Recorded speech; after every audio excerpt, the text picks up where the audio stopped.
Hello, welcome back for day 4 of the playing stage of World's Iron Box Kimchi. This is the kimchicast, and we got 2 of the last 4 games of the first stage of Worlds on the docket. We got, to kick us off, Pain Gaming versus Viking Esports, and then following that up, Softbank Hawks Gaming versus the 100 Thieves.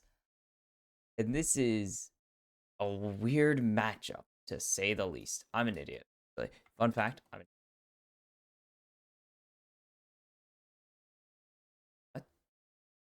Why did this not work?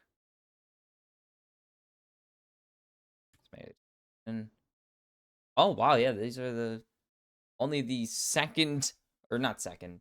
This is only the third time these two regions are meeting in the playoffs. Brazil's champions versus Vietnam's 2 seed all time. It's 2-1 in favor of Vietnam, and only 2. Actually, all of those were best of 3. What the heck?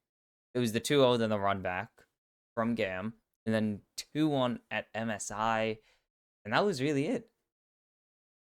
Yeah. Oh man, I had this whole thing lined up, and I forgot that the Softbank Hawks are playing from Japan, not the Vikings, and that's my fault. But still, Pain Gaming looking to restore some hope to the region in their last ever showing, as Brazil haven't made the main, like I went and checked. Brazil haven't made the main stage of Worlds since 2016. It will be their 8th consecutive year not qualifying for the main show if they do not win this series and their next series. For the Vikings, it would be another disappointment from the 2 seed of Vietnam, but nothing much. And we're just seeing Kati get targeted here pretty hard. The VCS faithful pretty excited to see these teams, to see this match still. They're hopeful. They want to see the double Vietnam qualification. And Vikings, I don't think they've looked as good. Obviously, they faced a much more difficult opponent than the pair that Esports did, but even against the Mad Lions, they didn't really have anything going for them. I believe for Vietnam, this would be the first time both teams made it. Vietnam is yet to have both their teams make the group stage or the Swiss stage, whatever you prefer calling it at the time. This will be literal history in the making. Skarner's left up. Skarner, the last champion with 100% presence. Yone taken away from Dean Cato. I mean, Yone is increasing in prior. We were expecting that, but this is a bit much. And we're going to keep the 100% presence for Skarner. It's going to be Karaoke locking in this one. Or, well, Weiser locking it in for Karaoke, I guess. But you get what I'm saying. And what are Vikings going to respond with? We have seen the brand from Odie, I think, exclusively, as no one else has been really willing to lock this champ in. Yeah, just Odie's loss in game number 1 against Rainbow 7. It's going to be followed up by Shogun getting the fortune. And Brand has been pretty nerfed, I believe, on 14-18 specifically. And that is not really what you want to be drafting, especially because those were affecting him. Like Rumble's nerfs, you can play around them. Brand's, not really. Well, I guess he was nerfed before that because we've been seeing him drop in prior as the season's gone on. Or not as the season's gone on, as summer has gone on, because they finally are answering this problem that they've made. And Karaoke gonna lock in Titans Ballista. I need to sneeze. I'm sorry. Like, it's feeling and it's passing and it feels painful. This will be our first Nico at the tournament. And I'm impressed Nico hasn't even been banned or considered, but or well, it was hovered a couple times, but that's besides. Nico, very good, just a very strong champion to lock in, especially if you want something like the Skarner to have follow up or setup, and it allows the order to get moved around. BA going to be on this Leona. Leo Misfortune. It's like it's 2021 all over again, where everyone's just spamming this because it's like Misfortune's actually playable for the first time in 7 years at the time. And Aurora going to be taken away again. A lot of teams are starting to not want to see that. I'm impressed we didn't see a Ziggs ban. Ziggs first rotation, and just neither of these ADCs wanted to pick it up. I'm gonna check that.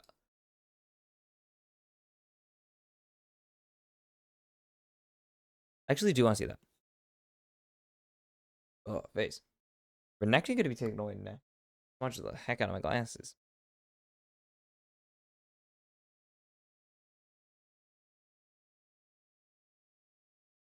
I want to see what these two play. That is odd. 0-1 for Titan, so yeah. As we're going to see Nanawe, not Nanawe, Weiser lose his Gnar. And Cassandra going to be taken away. Ziggs is a champ this guy plays. It's his second most played of the season. I'm impressed Shogun didn't want to lock it in.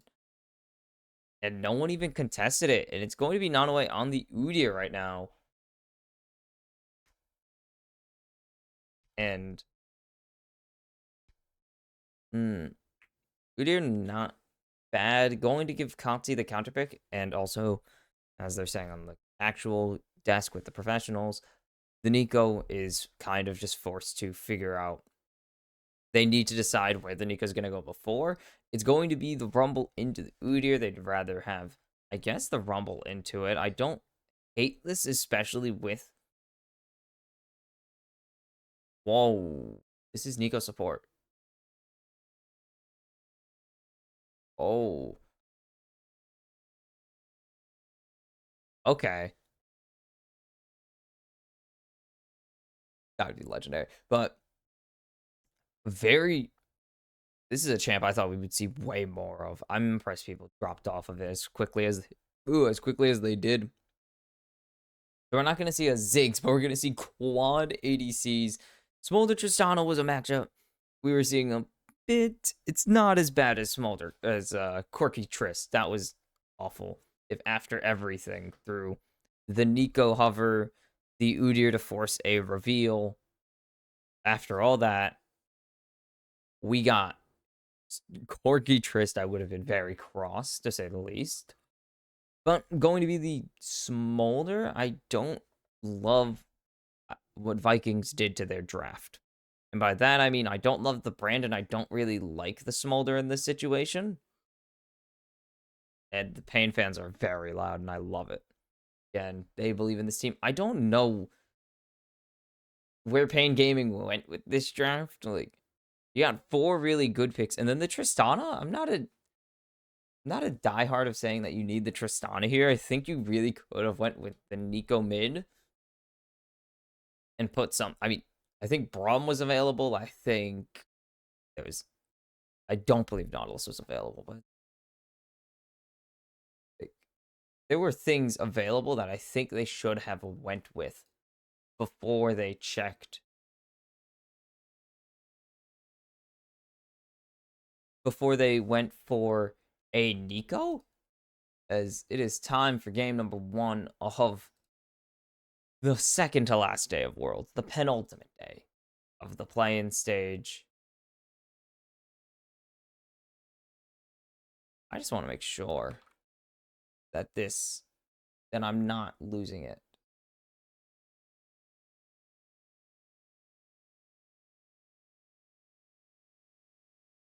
I want to make sure. You're going to see a little bit of aggressive. No Nautilus ban. No Nautilus ban. I don't love this from Pain Gaming. They could have put this Nico mid. Again, no Nautilus, no Braum ban, no Alistar ban. There were so many options here that they could have went with, and I think they went with it, honestly, a not great one. But being really honest, not great option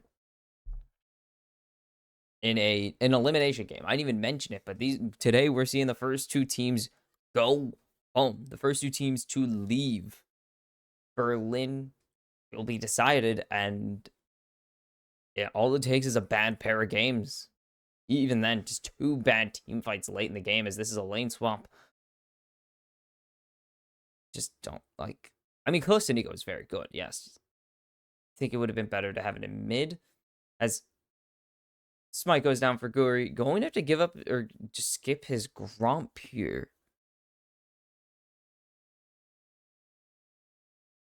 See how that goes.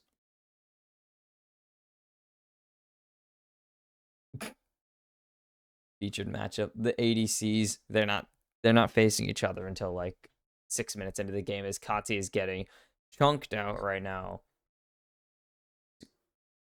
Okay, Nanoe. Yep, this is a bit more of the lane swaps that we were expecting. It's not every game that we're seeing lane swaps. It's just every couple games now, which I'll take, honestly. But Pain Gaming are going to be able to spread this dirt pretty decently. Ballista finally back to her full damage, because for years they had her do 90% damage every auto attack, which is very stupid. Or not Kati. BDA going to take his reset here, give Nanoe and Shogun the ability to siege. Isn't going to go well. Like, look at how little damage they do. It is an AP start Udyr just because it gets you a lot of value through your spell or through your auras. I don't actually know if that's what they're called. I think they're called like storms or something. But already you could just see the damage output difference. It wouldn't have been much better with Leona. They're not going to get any plates already. Titan and Kuri securing a plate for themselves, and that's a gold swing that they just can't afford to have. They do get more CS, as Gory is just going to be able to one it at Weiser early. And Dinkato, walks away, and Kuri's going to get a little bit of damage onto him. BA going to tank Tangle Barbs, and that's about it. Spotto Guri, and they have to just back off again. We're back to standard lane, so it's only 3 minutes. Sometimes lane swaps go on for not nearly as long as MSI's still. MSI was too many lane swaps, and they were way too long. As Titan should win that, and he will just rip Shogun's health bar to pieces. Has that level 2 rend and extra health and stats, obviously. And Kuri's here. There's the flash out in exchange for Titan's flash. There's the driving from BA. Shogun just gonna survive with his liver of health. The flash rock not gonna connect, and now Karioka getting burned up by the brand passive. Titan gonna continue to put in some damage. The Tangle Barbs connect, but Kuri forced to flash away from a well-placed. Goodness, that's conflagration. It's not that one, by the way. Just, oh my goodness, the health bar solo. Narrow pillar. Why did I not know that? Oh. Sorry, it's 8 in the morning. Games are early this year, but everyone nearly dying except for BA. BA is Leona, so he just pressed W and ignored most of the damage when he was the target. They couldn't catch Shogun. I don't know if Karioka could have reached Shogun with the driving. What I'm really, like, I really don't know. You go check that. Can't I? Kind of like thing I can do. I have a rewind. I can at least say what happened. Yep. Why is it going to be able to bother down away?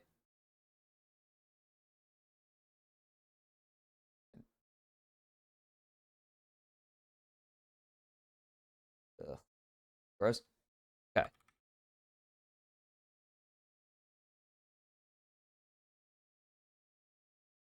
He couldn't have. Shogun was way flashed away. Can they get Nanoe here? They don't know Guri's rotating out. Picking up the rock. Nanoe, no flash, but the drive isn't going to connect. Tangle Barbs go down. The shield.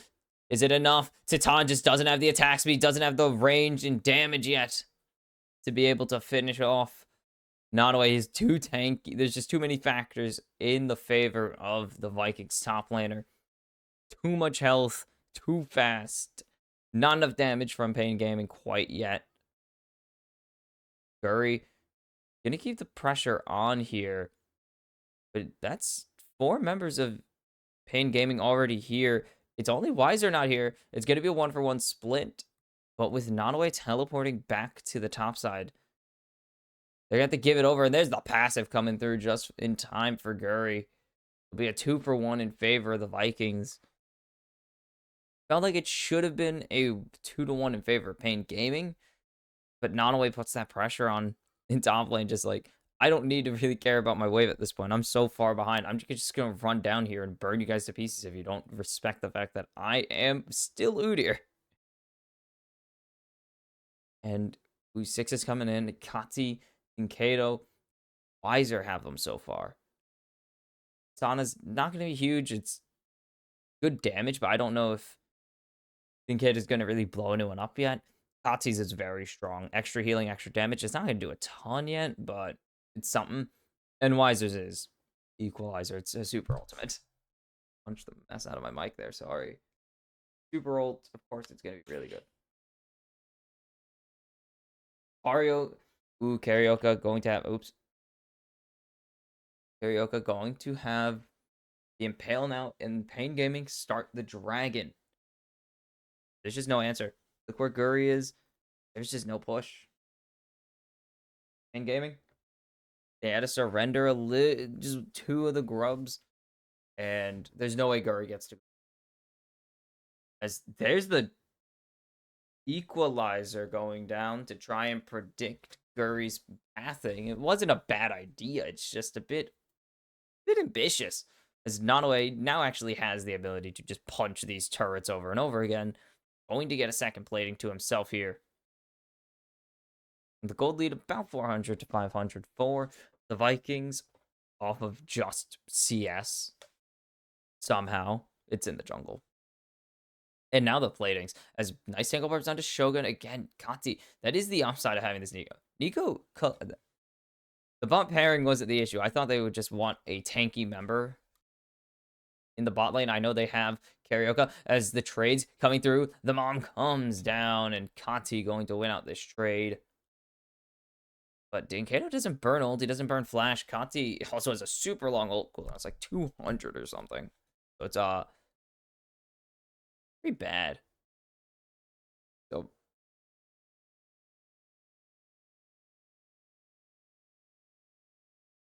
like a really long.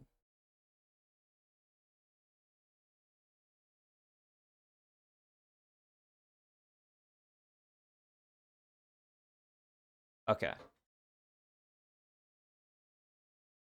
Now I guess not range advantage, but the just pure threat of being smolder a lot as, oh, and these stacks are kind of nice. Kato's just going to be able to get smacked in the face. Kati has a lot of spam as here comes Karaoke and not away getting burnt down. The Impale will lock down this Udyr for Wiser to pick up first blood. The late first blood, not for a lack of trying from either side, trust me. Vikings and Pain put a lot of effort to try to put each other in the ground, and it just wasn't happening yet. And now Decado gets locked down, doesn't buffer, actually, on the root. Buffers on the stun, which is smart because Leona does just follow you.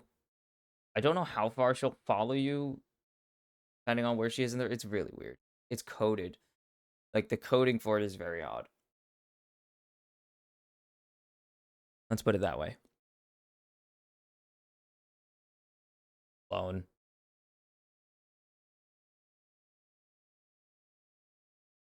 The all APAC group stage. The dream was already ruined with yesterday's loss to the Mad Lions. This would really hurt the all APAC dream even further than it's already been damaged with a Vikings play like this.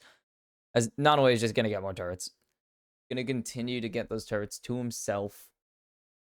I think he has all of the plates so far. All 3 plates picked up so far by the Vikings, which is very not surprising. He's able to just kind of side lane Udyr. It's not like they need him, but also still about 20 CS behind constantly. He actually, wow, that's actually perfectly mirrored. Gory does make up the difference between him and Weiser. Look at that. Perfect. There's no vision for the Vikings. Pain Gaming should be able to grab all three of these grubs without any problem, especially with the Equalizer being back up, Impale also being back up. As see Guri coming through, and they're just going to smite it down and walk away, potentially, as Donaway is an Udyr facing down a Tristana. He's just going to clear the wave. And the clone is going to be a makeshift ward as it lasts longer if you're emoting or resetting. Don't ask. First item's coming through. Not quite yet, it seems. Be next reset for most of these laners. Is that Jockshow's rush? Really? Jockshow's rush for Nanaway, it seems.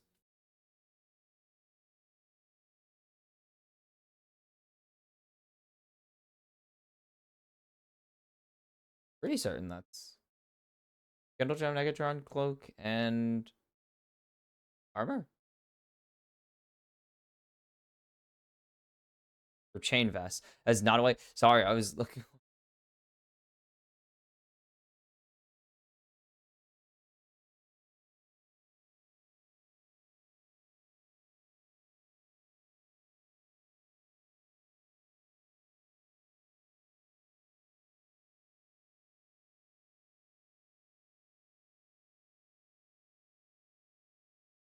Okay, Drake coming up for Pain Gaming right now. Or not even for Pain Gaming. It's just they have the advantage. But they actually lose push in bot lane. They have push in mid, though.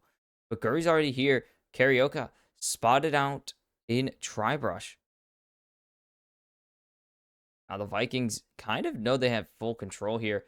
The clone going to continue to spot things out. But any misstep could be very strongly punished. Both these teams have really good catch out. BA, Guri play really well together. And then Kati has really strong follow-up damage alongside Guri. And obviously, Karaoke and Kuri have disgusting catch out. Absurd catch out potential.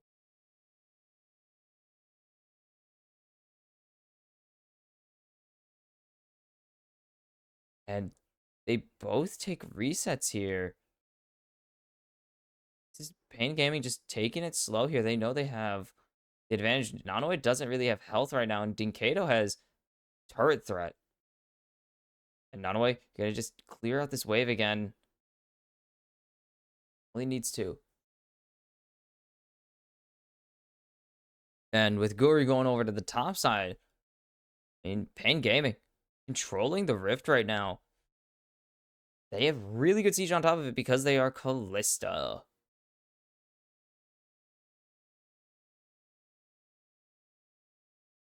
I want to see where this Kalista is.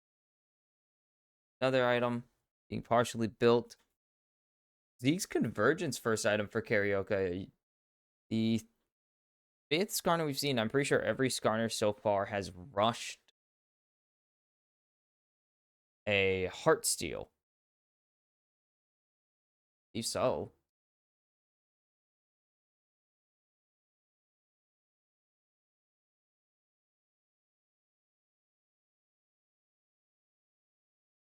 Damn. As, oh, it's not going to connect onto Nonaway. The Impale's not going to connect either. Karaoke's missing, but Dinkato flashing in with the rocket jump. And that will get the job done. It will be first turret falling in the top lane to Gori and Kati. But second turret will fall in response.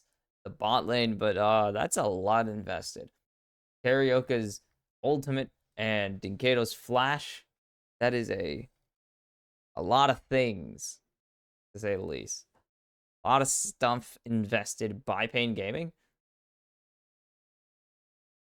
But it's still an advantage. But now they have fallen behind in gold.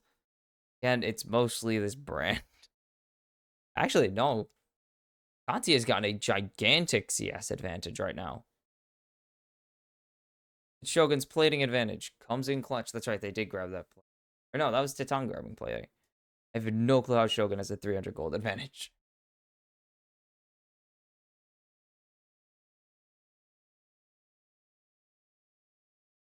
Any? Nope. Oh, called. Why? One did not buy a cold, one did, and that is the gold advantage. And top turret falls, Rift Herald on the docket. That's a lot thrown into a clone, but Kati doesn't really care because he is Nico. Or he is Smolder, sorry. Donaway is teleport if he wants to come into this. It's all about Corey right now. Just waiting on Vikings to step forwards. They haven't even needed to pop Blossom. Nanaway will grab a turret in bot lane to get something out of this. But just this Nico is such a threat. They have not spotted out Karaoke, but he sees the spell effects, and that's just a flash forced out. As there's the flash of pale anyways. Kante, does he have the ability to run away? The bomb comes down. That's a bit of healing. Karaoke can tank this turret pretty well. He will fall. One turret shot too many. It'll be a 1-for-1 in the top lane. And Kante will be fine with that. Donaway can't cancel that reset in time. And Gory and Shogun just chasing a ghost. And Kato has finished his Quiver Blades.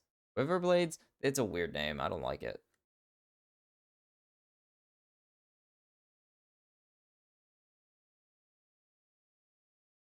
So this is, this is good.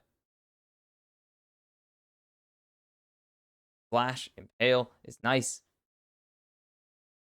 And it keeps going, but Karaoke needs to stop tanking there. That's not what you want. Flicker Blade. Dang, that was the old one, I think. Very silly.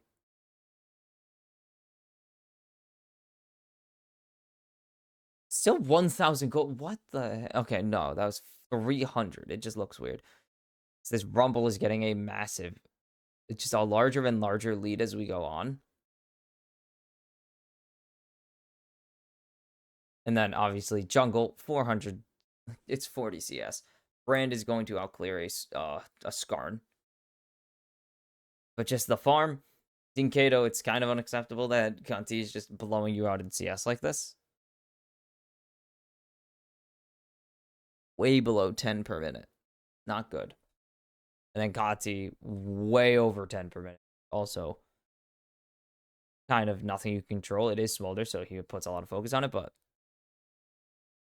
the gold advantage is being made back. The Vikings have not gotten Curry to ultimate. There's just been no angle for the Pop Blossom to even go down. I don't even think he's pushed the ultimate button. It's very funny to me.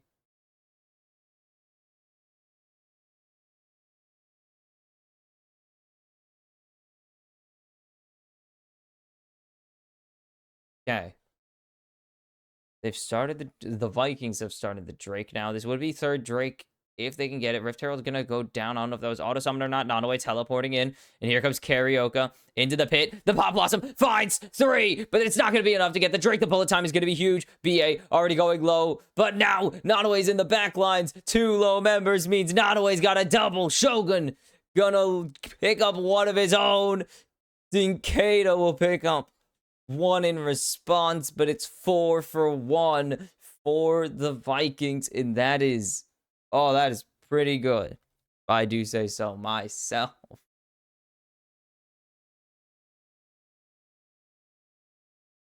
That's pretty good. It's gonna be a mid turret on top of it. They've delayed the Drake stacking.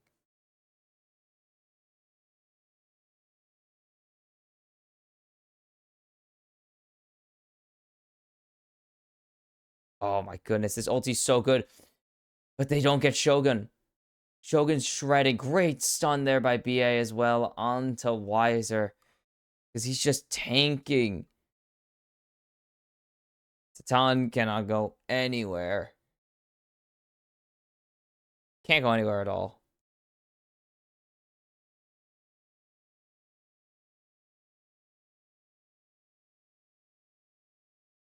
just pain. Pain Gaming. Yeah, they are in pain. I feel that.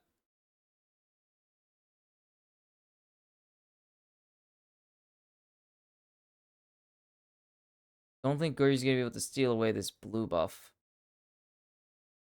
They need to find an angle because they're just behind in gold still. This brand is getting pretty big. Already 2 items.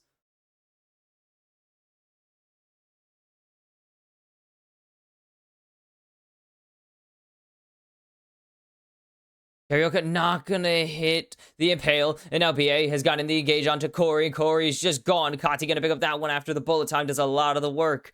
And Pain Gaming needs to disengage. Karioka's waiting for his tunnel, but it's not gonna come up in time. Nanawa's running with Kati. He cues and picks up another kill. He's on a rampage. And this mid laner is fed 4, 1, and 3. Just Pain Gaming cannot find an answer at this point.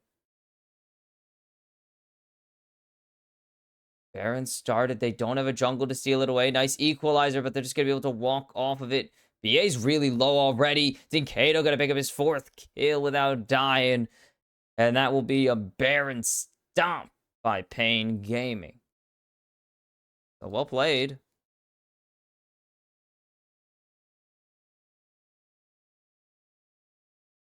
It's just, how on earth they still in this game? They really shouldn't be. But Dinkado's coming in clutch. That ulti just short, and that's tough. Can't move during it. And then Corey's getting shredded, and then I don't even know what kills him from Kati. I think he got queued earlier from Karioka getting hit.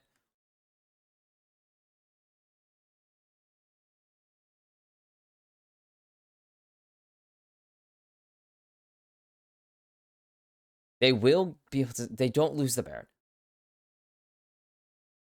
I think that's the important part. They don't lose the Baron. There are much worse situations.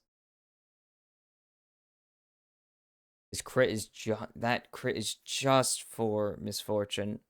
Smolder's not building crit. Unless he builds... I don't even know. That'd be the worst. He has some crit. He's not going to go 100% though. Karioka spotted Titan. Going to be forced to cleanse there. As the Smolder ult comes down.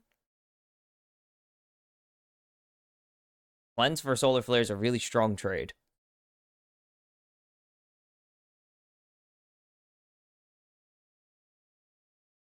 What else can they do? Because now Titan has to be super careful all the time. The Vikings are just going to continue to take control of this top river. Break in 30 seconds, so they're going to actually have to... They could pivot to this if they want. I think they can afford to give up the soul point, though, in exchange for a Baron threat. Because Pain Gaming can't afford to give up Baron. PNG... If Pain give up the Baron here, this game could be broken open by the Vikings. They're going to push in mid, but there's just an answer. Kati is so good at clearing these waves out at this point that it doesn't really matter. But they have the Kalista. They could just start it. Where's Nanawa? Guri is nowhere to be seen right now. And if they don't even start the Baron, it's not even going to be a problem. Titan going to claim that. Flash out from BA. But it's going to be Titan flashing as well as Corey flashes in onto Kati. Do they have the damage to burst him down? They do. It's a shutdown for Titan. It's a double for Titan.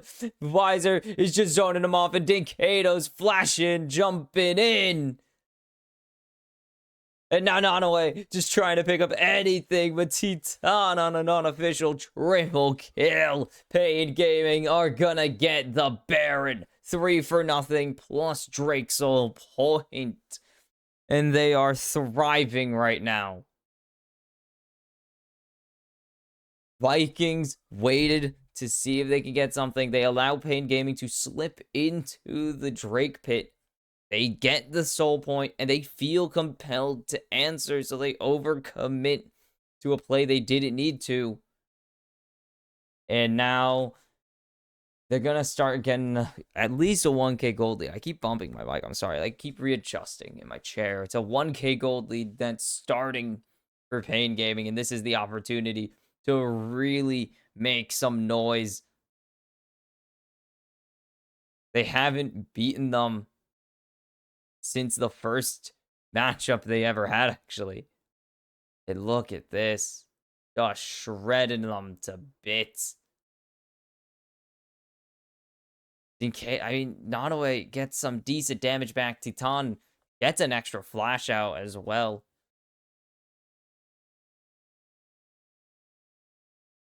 Ooh, nice. Oh my god, I keep hitting my mic. I don't know. Bad. It's not even a bad habit. I just suck at this. Corey. And now the 5-man's...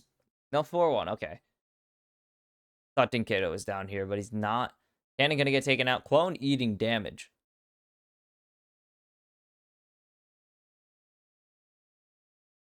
Just gonna keep this wave push because Dinkato has so much wave threat. If he gets onto the turret will be gone. No doubt about it. Gonna keep trying to do some pushing and baiting. And they're gonna catch another 2 with the pop blossom. There goes 1. Karaoke finds 2, but the bullet time comes down, and Pain Gaming have way overcommitted. It's gonna be 2 traded back. And that is slightly suboptimal. Pain Gaming get the turret. They get another air of kills, but they give over 2 bodies. Not what you want. It'll be a forced reset because of that. They should be able to keep this going. So this play starts going very well. Put it that way. Oh, whoops. It's so good. And they pull out the Nico with the Pop Blossom. But then they kind of just don't need to do this. They need to get the turret down first. They win this. If they could have possibly won that if the turret went down first and they went for that play. But that is not you want to see. What?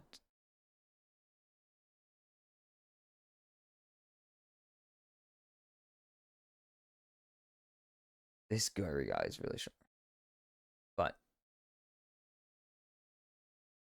this is really dangerous, actually, for the Vikings as this game goes on. Smolder has scaled, yes. Hit the mythical 225 stack mark to get the executes. But Titan and Wiser are only going to continue to get scarier and scarier. Kuri's only going to be able to do more and more as this goes on. As the equalizer going to pop out the shield from... What? Oh, what the heck was that? Actually, I know that was Bloodthirster shield. What the hell was on Kati? Oh, that was a locket. Okay, locket on top of that. That's a lot of damage then. That does damage. Yep. Kuri. They get the engage on a Kuri, and Kati's gonna take him out. Overconfidence as Kati teleporting to the bot side. Can Dinkato get this in time? No, Kati will successfully teleport, but they will get the turret down still. As now, in this 3v3, Karaoke forced to disengage. Titan has won, but he will fall to Shogun. He's actually going to be able to flash out to safety before disaster strikes. Dinkato has a double kill, though, at the base. Or no, it's only one. It looked like it was a double. I thought he dropped another one. I think he's going to die here. He doesn't find Shogun. It's a shutdown for the misfortune. As Pain Gaming should not be going for this Drake right now. As they're going to jump out of Gory. Actually, Wiser has taken out the jungle. There's no counter smite. It's Drake Soul for Pain Gaming. Nottoway is trying to just do as much as he can. It's not enough. It's a double kill for Wiser, and Pain Gaming have opened up the base. They're going to be teleporting to the tier 2 in mid. And Wiser going to be able to pick up this tier 2. And this might be another inhib. It's just BA and Shogun. Shogun doesn't have the bullet time yet, and he has to reset. He can't just really afford to walk through. He wants to get this RFC down. It will be one inhib at least opened up from the Vikings. And this could be huge for Pain. They get another massive gold swing. They get the Drake Soul as well, so a permanent buff. The Baron's up in 40 seconds. That's a 4-item Tristana. This should be a 4-item Callista. When we see base, this will be a 3-item Wiser at least, like a 3-item Rumble. Can they get more is the question. Oh, that is loud. Wow, that mic stand really is loud. That's really, oh my goodness. It's Crit Bloom now, and he's halfway to this death cap already. Rageblade Callista, this is just going to be impossible to kite. This Callista is going to be impossible to catch without some divine intervention or point and click. And you can see the gold lead. It was so even for so long. And then we see the big fight win for the Vikings. And then a little bit of fight back on the turret. Then around the Baron spawn and Drake spawn, it should have been clean. As there's the catch onto BA. BA getting shredded already. Titan throws Curry in. And that's a 3-man Pop Blossom. It's the ace for Pain Gaming. And that is the game for Pain Gaming. Vikings Esports. They don't have what it takes just yet to take down Pain. You can't handle the Brazilians. You cannot even fathom how good they are and how much they want to fight you, how much they want to beat you down. It will take a little bit, but 33 minutes is all they need. It's going to be BA. That's about it. Can BA save the game? He doesn't have Solar Flare. I don't see it happening. And Pain Gaming move 1 win away from facing Rainbow 7 and knocking out Vikings Esports from Worlds. Woo! What a game 1. Jeez.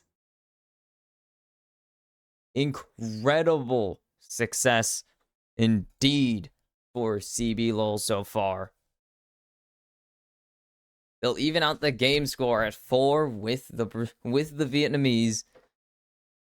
And now, 1 more win is all they need to knock out the Vietnamese. They haven't gotten to do it. The World's playing. They got the rematch, and they got smoked by GAM last year. And I don't believe the MSI matchup was a knockout match. Oh, no, it was. Oh, baby. The last 2 times these teams have met, it has been elimination matches, and it has been Brazil on the receiving end, and now 1 win away from paying it all back. A years-long narrative. They haven't beaten them in a year. The last time they beat them was the upper bracket of Group B's first round last year. So a little bit of payback is in order. Vikings had control, though, before the Drake fight, before the 4th Drake of the game. They had the control of the game, and they were a bit too hesitant to try and get a Baron while the Drake was going down. I think they could have gotten away with rushing down the Dragon, or rushing down the Baron, instead of fighting for Drake there. And giving them that soul point wouldn't have mattered if you could at least get the Baron buff to get pushing power in your favor, because you already had really strong wave clear. They have good counter wave clear, but it's not going to be nearly as strong when the Baroned up minions have really strong, really, really high resistances for what a minion would like what you think a minion should have. But Pain Gaming get the Drake. They win the fight that followed it. And they pretty much use that to just control the team fights, even on their overextensions. They still got wins as they got the tier 2, which eventually turned into the tier 3, which gave them the Drake Soul because they had to draw away somebody, and Kati was the one that had to disengage them, or had to go stomp the siege because he was the only one on the teleport, I believe. And it's just disastrous to start off this series for Vikings Esports. GAM already qualifying for the Swiss stage, and now it might be the death of the double VCS, sadly. The double VCS stream might be ending, but we'll have to see if Pain Gaming can truly put an end to it, or if Vikings Esports got something up their sleeves to send us to game 3. So I'll see you for the first elimination game, first potential elimination game of Worlds 2024. Welcome back for game number 2, Pain Gaming. Match point, 1-0 lead over the Vikings after a pretty dominant end to game number 1. They did not look nearly as bad as people were expecting entering this. Not because they're a bad team, of course, but people were expecting the Vikings to be much like their regional counterparts. At this tournament, they were expected to be pretty dominant. Or not dominant, but to bring a level of play that is expected of GAM, particularly because most of our experience with the VCS is GAM, fair or not. Like, it is really unfair that to say, oh, we expect you to play like GAM does, even though they are a completely different team. But VCS still looking to reclaim glory long ago, lost long ago, since they missed out on 4 consecutive international events and just kind of fell behind the 8 ball. They're still very good, but no longer are they contesting meaningful main stage wins for themselves, but instead being forced to play spoiler for themselves, for other teams. And I think they can get around that. Like, this has been pretty good for, like, GAM has been working to restore that, but getting 2 teams out of the play-in stage would be pretty massive for them, as they would need to go over a rather weak Rainbow 7 to do it. And I think it's very doable for both of these teams to make it to the Swiss stage. It would be the first time a 2 seed from Vietnam has done it, and it would be the first time since 2016 for Brazil to send a team to the main stage or the main event of Worlds, since they've technically changed what that stage is called. Ziggs actually banned this time, even though, again, it was up in game 1. I think they should have took it. Shogun was that misfortune was really good, though. But Shogun is so valuable on Ziggs. He's like 6-2 on it this season, as that's going to be Ash insta-locked. Ash has not been great. 0 for 3, actually, so far at Worlds. And not really what you expect from a champion that has dominated our meta for so long. Has been, I think, was the most banned champion of most summer splits. Like, going to be Karaoke on the Sejuani. He's very good at the most banned champion by far in summer split.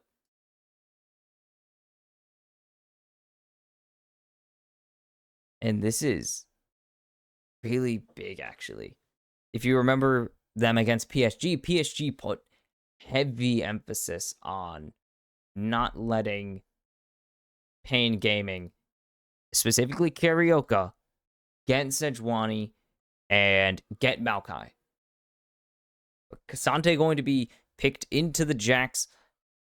Should be something Nanoe knows how to play still. Nanoe rookie split should be something you want to get rid of. Oh, it's up there. And Kati going to be on the Tristana as opposed to Dinkato this time. And yeah, PSG knew. They just didn't give over Sedge as often as possible. After they lost it in game 1, they didn't give it over, and that's a big deal. Dinkato, oh my god, Dinkato, please don't. Hold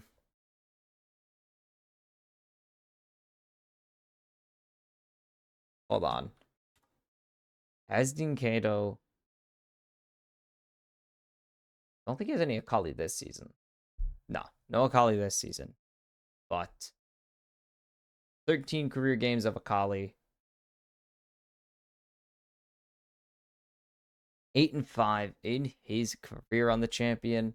He hasn't played it since last spring, though. So that is a thing. Lily and Lucian taken away now. We haven't seen a lot of Lilia Prio, which is something odd. We were expecting a lot more Lilia Prio entering the tournament just because she's the AP jungler right now. Like, Brand falling out of favor over the past few patches, Lilia has become that option. Ezreal and Lucian taken away for Titan. If you remember game 1 of PSG Talon Pain Gaming, Titan was electrifying on this Lucian. And teams are just gonna have to keep denying him that opportunity because his Lucian is damn good. It's really good, and he knows how to carry his ass off when he plays it. Jhin would be a really good follow-up option, actually, because you have 2 really consistent CC points and 3 with the Glacial Prison. It is really nice to have that rooting shot, to have the Jhin W just to lock people down is more... Oh my god, how often was this champion banned? Jeez. How often was this champion banned in Vietnam?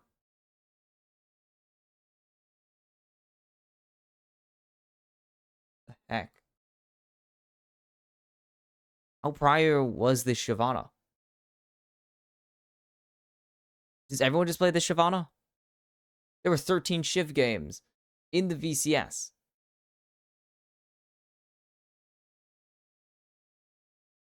Gory and Levi are most of them. Okay. And there's a Bard and a Poppy. Pompey's actually going to be really good this game. Karaoke, Weiser, and Kato. I don't think Poppy can block Bard W or Bard E. I think Bard E counts as going invulnerable. Or not invulnerable, but counts as going untargetable. I don't know if Poppy can hit untargetable targets. She can. Right? I gotta just look this up, honestly, because it is very odd. This is such a weird interaction that I don't even know if it counts as a dash. Okay.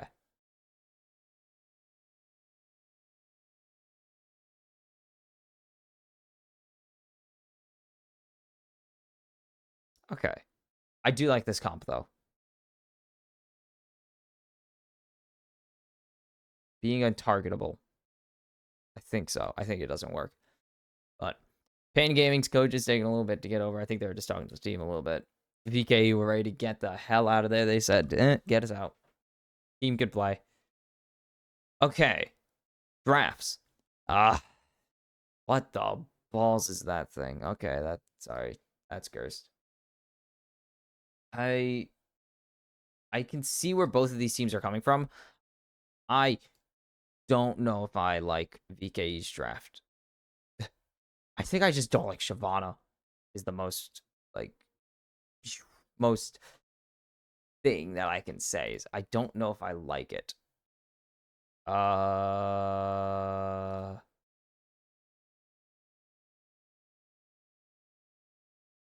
What the heck does Bard's E count as? That's really the question.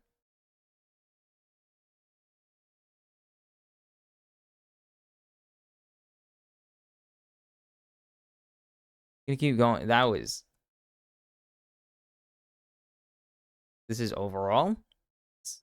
Or is this that has to be last game?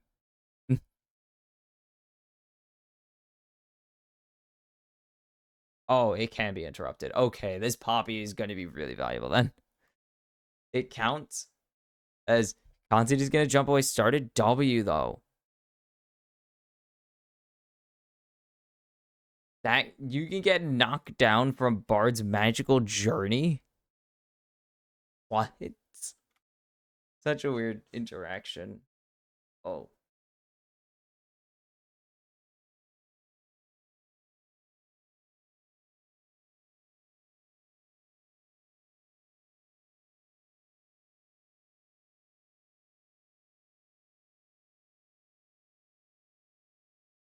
Who should be pushing? Who we should be seeing? I believe we should see Weiser get pushier against Nanaway. Bond lane, I honestly don't know. We'll have to just see. And that is the thing. Tatsi has to be very careful here as there's the stun onto BA, but BA gonna position himself inside a bush, can't get spotted out. Again, elimination. The first elimination on the line. It is all on Vikings esports to show out here. As, binding not going to connect. Kurikuri. Guardian also going to get proc. Yeah, there's Nanaway being Cassante. In pain. Miserable. Kati should get pushed, but Kati also has to respect the fact that Dinkato just has really good damage. In case of emergency, just can do a lot. As I believe it is grasp on this. Yes, it is grasp on both players here. And now with the push already secured, it's going to be a deep ward for Wiser. Pretty easy. This is just general Cassante Aatrox stuff. This is going to be a reset, actually, from Wiser. Usually we just see the player go back to lane. But this is going to be Wiser basing, as there's Cleanse forced out of Titan. The W not going to connect from him either. And the Vikings doing pretty well for themselves right there. To get them in a strong position. Dinkato is getting blown up. Wiser early teleport for a call here. And Carioca is unspotted. They need to get this W out of Nanaway, as there's the airborne coming through. And buffering the stun. I don't think they have the damage. And there's Kuri getting stunned up by the heroic charge. Flash out of Kuri. Ignite out of BA. Heal as well. Everything burned in the bot lane, as it turns out. Oh, geez. Teleport out of Nanaway should have just about the same amount of gold as Wiser does. And this is pretty generally simple early game. Gory not really going to be able to get involved. We're going to just... How far ahead can this guy get in CS against the double scuttle?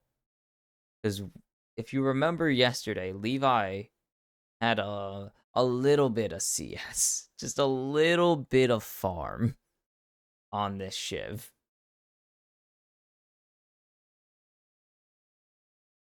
As Nanaway going to land the Q3, but Wiser just has so much damage available right now. Flash available for Nanaway. If he feels that he needs it, he's going to get a grasp proc. Oh, and doesn't even burn and believes in the footwork. Oh, confident. 9 CS per minute as a jungler. It's kind of insane that he did it. Corey's here. He's doing the one thing Bart does. What is that? 256 CS. Jeez. Guy has a lot of farm. Why is he going to be able to take another reset? His Titan is up here now. Titan. Okay.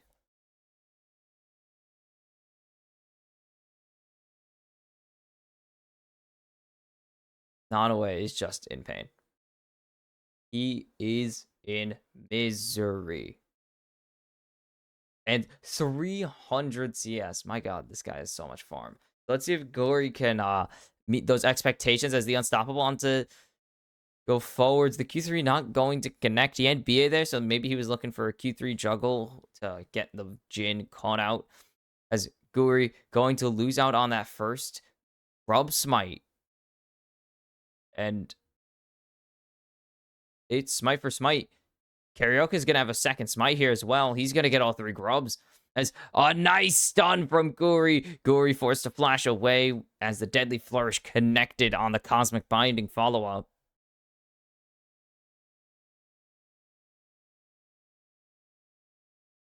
And 3 grubs for Pain Gaming. It should have been a 1-2 split, but just a little early on that Smite, and it is devastation. Oof, and that doesn't do enough yet. I get damage dealt? No. Sadly not. I cannot get that. I can get damage share. Or whatever that's worth. Okay, let's check something. I'll check out this while we're waiting because it should be another objective going over to Pain Gaming here. But they actually do not have push. Kati has push in mid. So can't do anything. That's tough for them. And Kato is just always going to lose push is the problem for them. Or the thing that they need to just accept. Yes. Is the way to put it.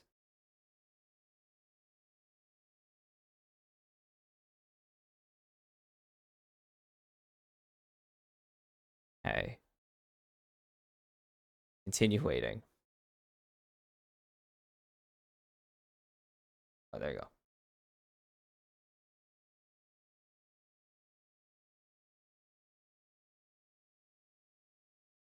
What are the angles here? Swifties are actually are even better than usual here. Like, usually they're already good. They're even better because of the Ash.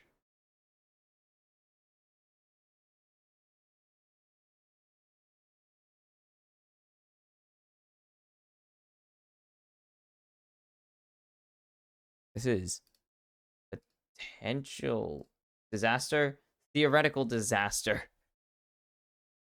Oh, Fred, how are they always so? Well, I know how one's behind in CS. How is the other one so behind in CS? Like, the hell? What?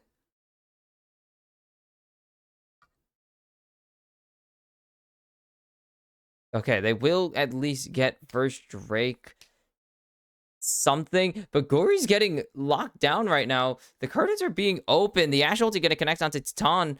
Gory forced to ult as Karioka gonna find him with the Glacial Prison. It should be first blood to Titan. Just puts a hole in his head with the 4-shot. And yeah. Is going pretty ugly for them. Ow. Flashbang out.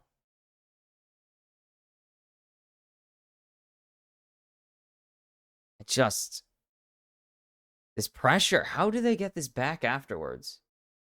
Like, how? What the hell? How did they find the play there? They shouldn't have.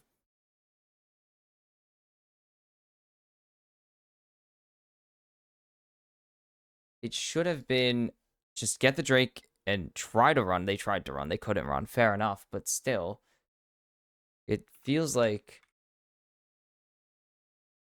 it shouldn't be going as poorly as it is.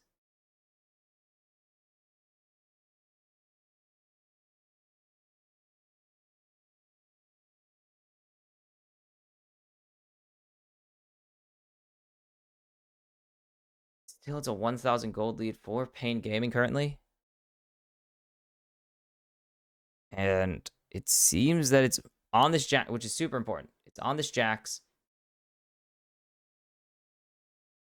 And it needs to be on this Jhin as it should be. As Wiser going to be able to grab another plating here, get the teleport out of Nanaway. Shogun has ulti if he ever wants to unleash it. Corey forcing the flash out of Shogun.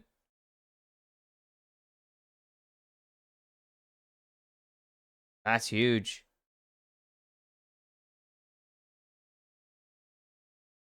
Why is it? And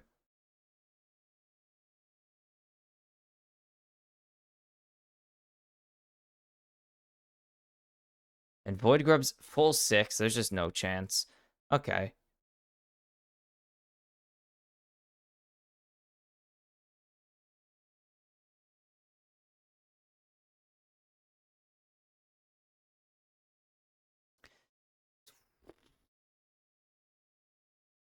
The gold graph is a bit strong, eh? A little strong. Those two make up about 8,000 gold. He's continuing to put the beat down on Nanaway. Nanaway going to be able to get the push currently, though. That's what's going to matter. Gory's down here. They haven't spotted him. He's going to get a little bit of a deep ward. But that's really it. Yeah, it is really it, isn't it?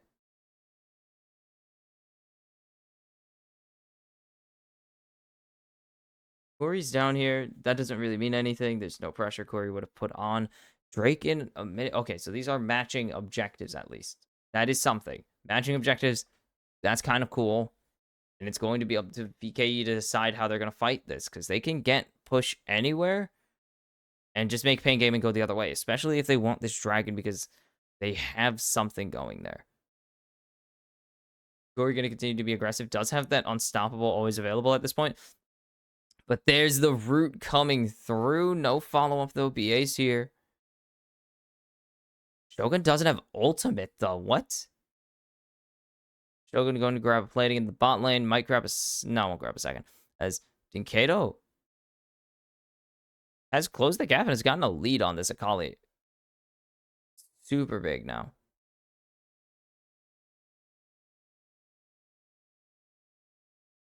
On away. Gonna get marked, but should still be able to run away. Weiser playing into Shogun is going to be in misery, as Nanoi continuing to get these juggles, actually. Kind of what matters here. Shogun will have ulti, but Titan already with the static shiv secured. Where are Vikings going to call this fight? Root not going to connect. Sports should still get cleared, so they're going to lose a little bit of that deep vision. Ori doesn't have a sweeper right now. Has a control ward, though. Be able to finish it. Not that confident in finishing it. And push is being secured by Kati. He is the Tristana over the Jhin. That is really important, as Weiser is teleporting in onto Shogun, and there's BA jumping in onto Carioca. Weiser needs to be very careful here, as there's the Glacial Prison connecting onto Kati. The stun will connect from the Bard, and there's the Tempered Fate to stall two members for now, and the curtains are opening. BA is low. Nanaway should be able to tank this pretty easily. Kati gonna go to half health. BA already at like a quarter. And Pain Gaming find the root onto Guri. And Guri doesn't have an unstoppable anymore. He needs to find a way to get into this pit. They can't really stop him, though, as here comes the teleport from Nanaway. And Dinkato's getting locked down, but Weiser goes in, finds one. Dinkato's gonna claim it. It's 2 for Pain Gaming. It's 4 for Pain Gaming. Nanaway's gonna get one in response, but I don't think Nanaway is gonna be able to save this fight. It will be a Drake over to Pain Gaming, their 5th of the series. And Titan and Weiser chasing down the Cassante. You've got nowhere to run, nowhere to hide. And Weiser with the counter strike picks it up, a 3rd kill, his 5th takedown. And this is a gold swing to end all gold swings. It's 5 kills, a dragon over to Pain Gaming. And it starts with what looks like a good engage, Dinkato. But then big engage from Weiser forces out the Buster Shot. They don't have the damage to burst down Dinkato yet, and it's gonna cost them. Again, Kuri will fall, but that's more of a who cares. And the Vikings not enjoying how this game is going so far. Titan has been so valuable, though. That curtain was, the curtain call was huge, even though it didn't kill anyone. It put both members both members of the Vikings that would be targeted by Pain, BA and Kanti, put them so low. And it's perfect so far for Pain Gaming. This is exactly what you want. They're 4,000 gold ahead. And Weiser's just going to keep killing off these minions. Dinkato getting teleported on by Kanti. They think they have the damage to finish off the turret, but they don't. They should have the push, though. As Shogun forced to flash away from Titan and Kuri.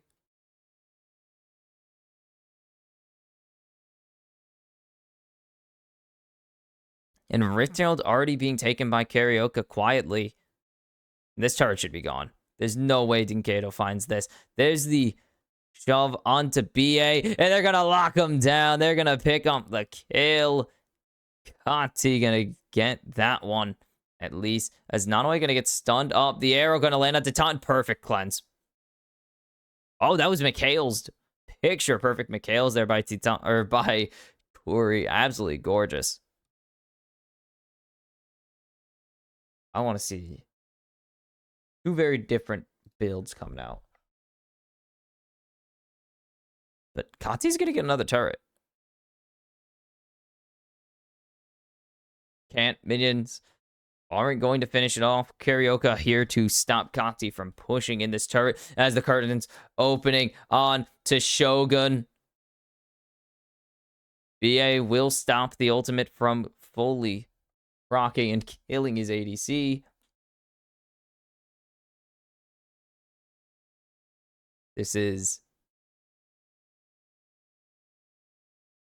still, even with the little bit of gold going back, still very in the favor of Pain Gaming now, to the tune of a little over 3,000. Where are it's really up to the itemization now, as this will be getting this will be Titan inching closer and closer to this Infinity Edge. Will be Leaved Kato getting closer to Protobelt. That's Protobelt, I think. No. What the hell is that?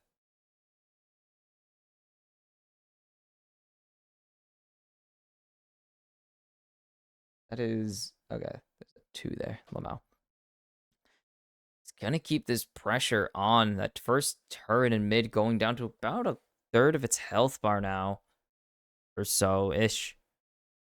Titan just keeps pushing this wave. He has the static shiv, and that is the massive advantage you get on Jit at this point.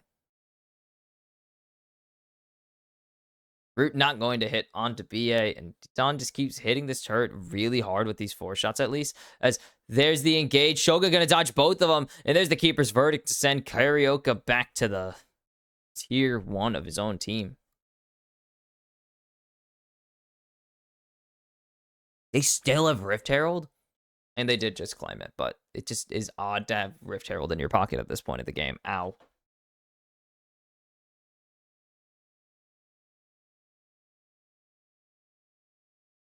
What does Guri have? Because he is just not showing the prowess, the mastery that we saw from Levi. Just has not felt the same at all.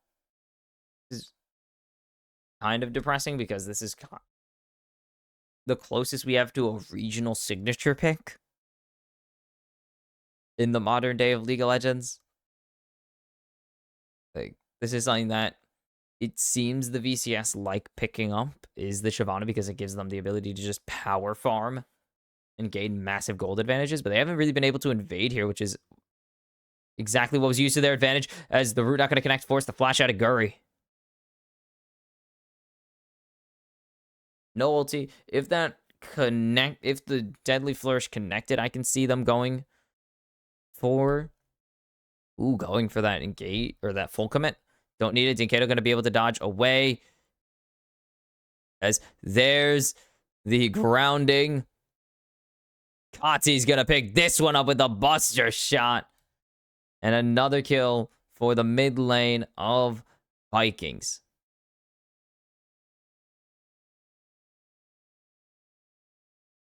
So you're going to be able to get this charge off.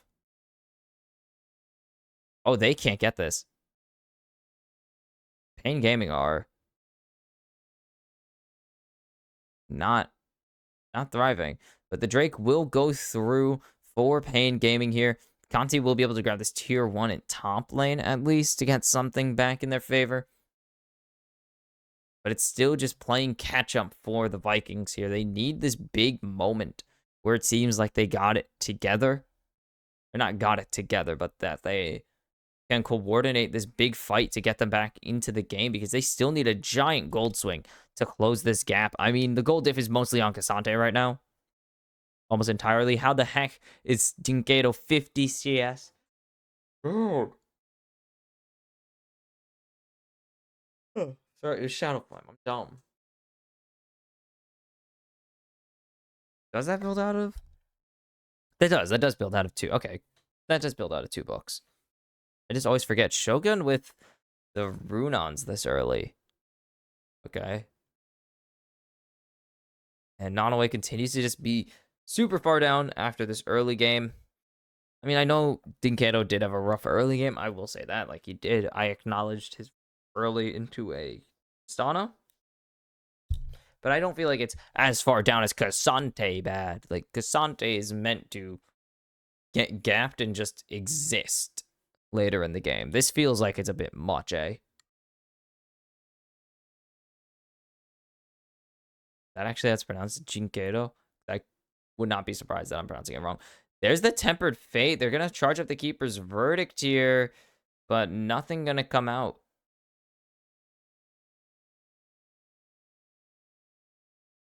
Ain't not really able to do much of anything. They are trying to force a play here, but it's not really happening.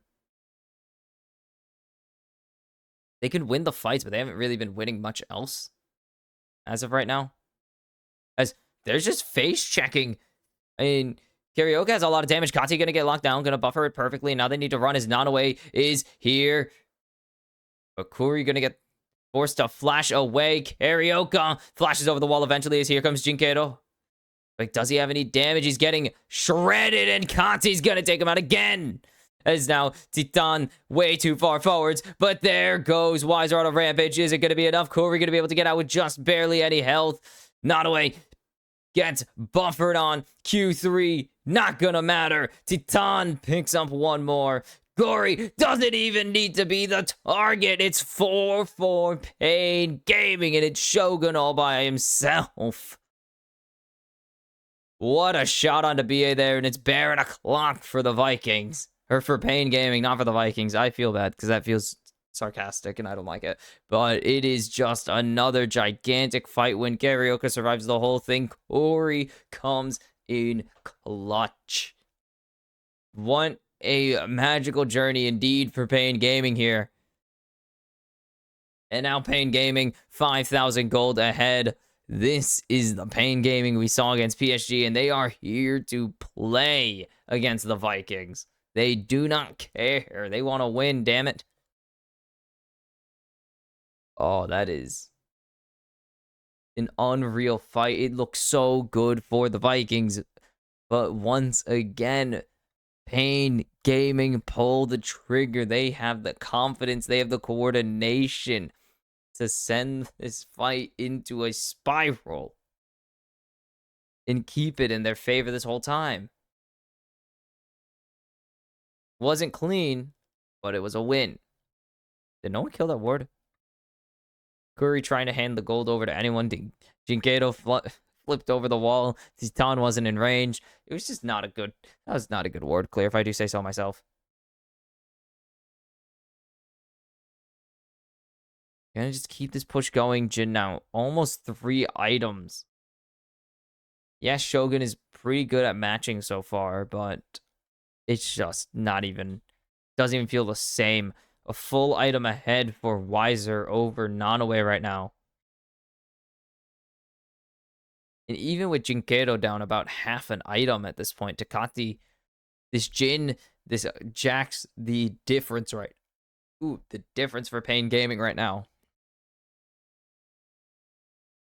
As Guri going to take a little bit of damage there. Karaoke just going to keep this thing going, and they're just going to rotate down to Titan as the turret. Going to be invulnerable, not going to matter. Shogun was the target with the turret, so they can set up some follow-up. Didn't end up happening.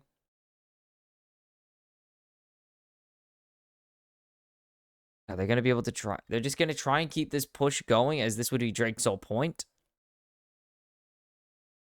Karaoke doesn't have Baron?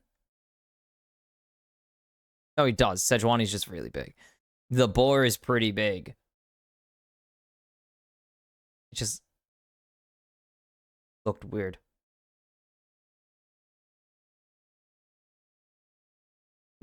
Jinkedo going to topside here. As Drake going to connect here. Or Drake going to be taken by Pain Gaming uncontested over the Vikings. Soul Point, it has been so objective, dominant for Pain Gaming. What on earth? I wasn't expecting them to just control this game the way they have.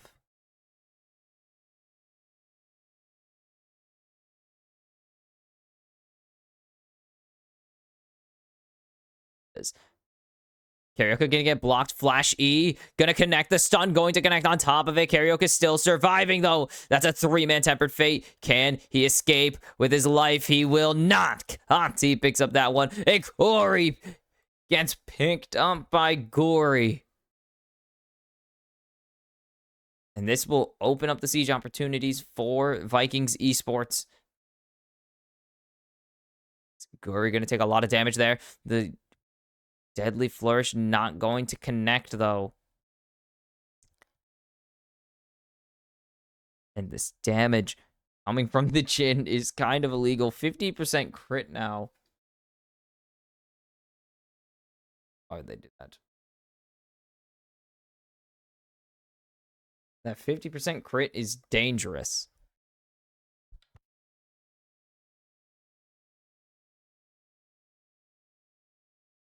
This Jhin is the difference. This Jax is the difference right now.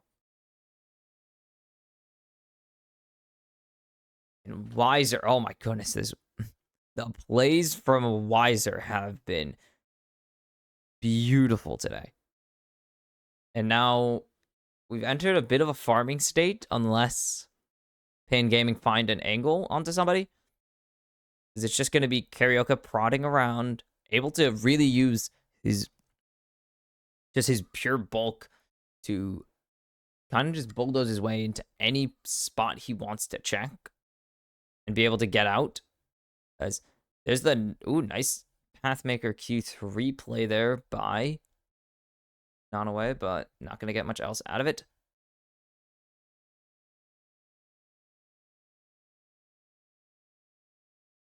Titan just going to, holy piss. It's a lot of damage.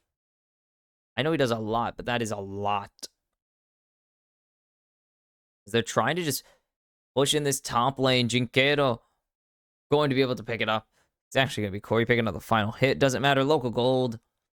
And this is just them suffocating Vikings out of their own jungle. Drake isn't up for 2 minutes. Baron's up in 42 seconds, though. And 70 CS. Oh, my.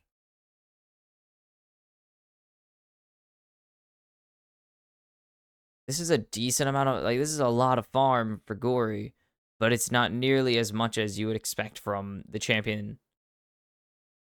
Again, in a similar amount of time, we've seen significantly more from a different jungler. But Shiv just hasn't really put on a ton of pressure either. There hasn't really been an opportunity to put Carioca behind. Carioca's barely behind right now. If even behind. Can you argue it? The Shiv is supposed to be a pressure onto the resources of the enemy jungle.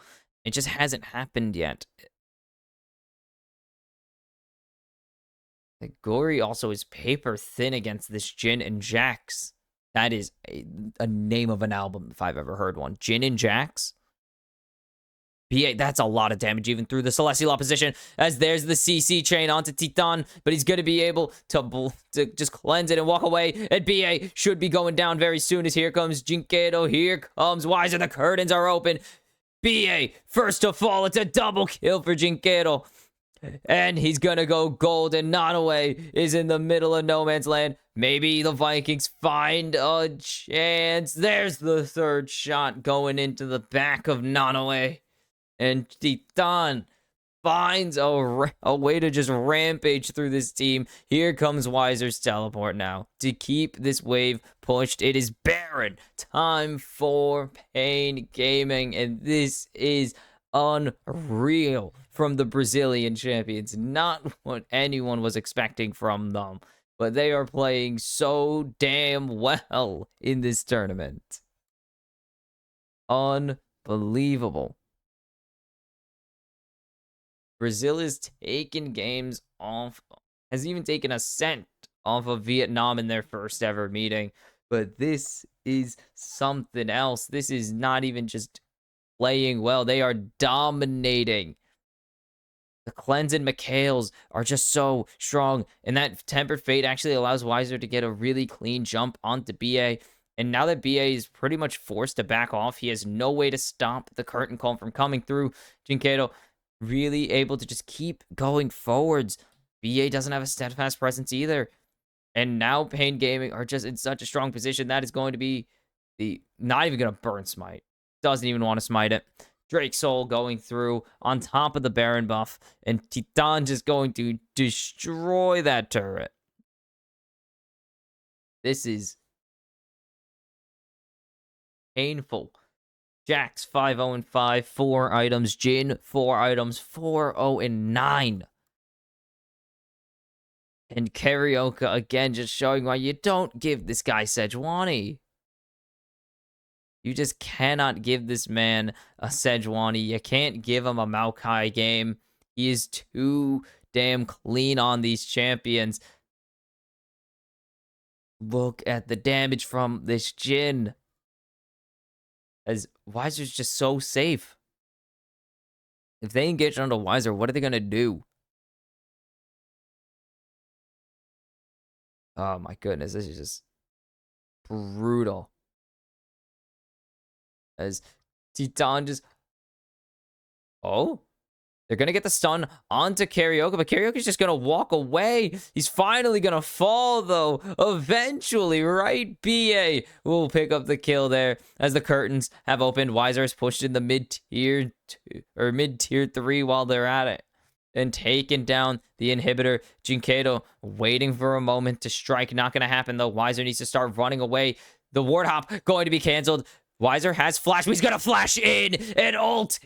That's one for Weiser already. Not only going to go all out onto him. He's looking for more. He's got BA in his sights. Double kill for Weiser. That's one for Jinkato, who's all the way at the back of the base. And it is all over for Vikings Esports. Pain Gaming come in and roll them. Unexpected results.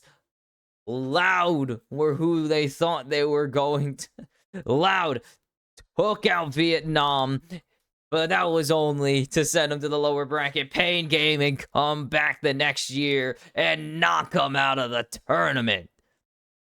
PNG R7 tomorrow in the second regional matchup, the future Americas League matchup for who goes to the Swiss stage, and it's unreal. An incredible pair of games from Pain Gaming, and the Brazilian faithful have a reason to believe tomorrow that there is hope for a main stage appearance. But for the Vikings, it is sadness, it is somber for the rest of this. As the Vietnamese, the VCS, they were hopeful that they would get the double into the Swiss stage this year, but it sadly was not meant to be.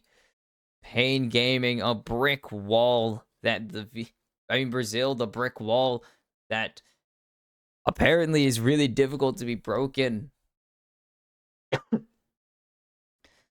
They've always played VCS. In the only 3 meetings they had, they played the VCS close, including taking a win off of them. And, oops, this is actually my bad. The first team to get knocked out from Worlds, Vikings Esports. That's got to hurt. It is always saddening to see teams go home from the World Championships for the most part. Especially the team that it felt like they never really meshed at the turn. Like, they never got into the rhythm that they wanted, and that's going to cost you. We've seen teams come in on fire, come out of nowhere, run the gauntlet, and then just show up flat at Worlds, and that's not something you can afford to do, sadly. And the Vikings, it's going to be go back to the drawing board, come back in 2025, see if you can make MSI, see if you can make Worlds, see if you can make the new international event, whatever that may be. And for the Vikings, they will be winless. And maybe they won't be the only winless team, but they're guaranteed to be the first at least. If the Hawks win a game, it will be VKE standing alone, winless. Pain Gaming, it's not undefeated, but they'll match the Mad Lions so far with a 4-1 record, and they punch their ticket to a match with Rainbow Seven tomorrow. Latin America versus Brazil in what should be a really fun match. I hope it's a really fun match because that sounds great, honestly. Rainbow Seven take out North America. They beat North America. Can they beat both future opponents of the LLA? CB LOL don't have to face North America. North America don't have to face CB LOL. Latin America's got to face them both, as they have at least one team in each conference. That'll be fun. But that is a wrap on the first game, and that is sadly a wrap on Vikings esports run at the World Championship. GAM will keep the legacy of the VCS alive for at least 3 or 4 days, but would have been nice to get it done twice, but no double VCS stream. It will remain something that will not happen as we see the disappearance of the VCS next year. And it's time to move on to the final match of the day. 100 Thieves, Softbank. 100 Thieves versus the Softbank Hawks. Winner moves on. The loser goes home. Will we have a PCS, an APAC region civil war at Worlds, or will we have another NA versus PSG situation? I will see you for game 1 of that series as the Pain fans are just getting loud, yelling. They're getting loud during the interview, and they are so happy. Congrats to Pain Gaming, and of course, well played, Vikings esports. I'll see you again, second time, I'll say it, but 100 Thieves, Softbank Hawks, next up on the docket.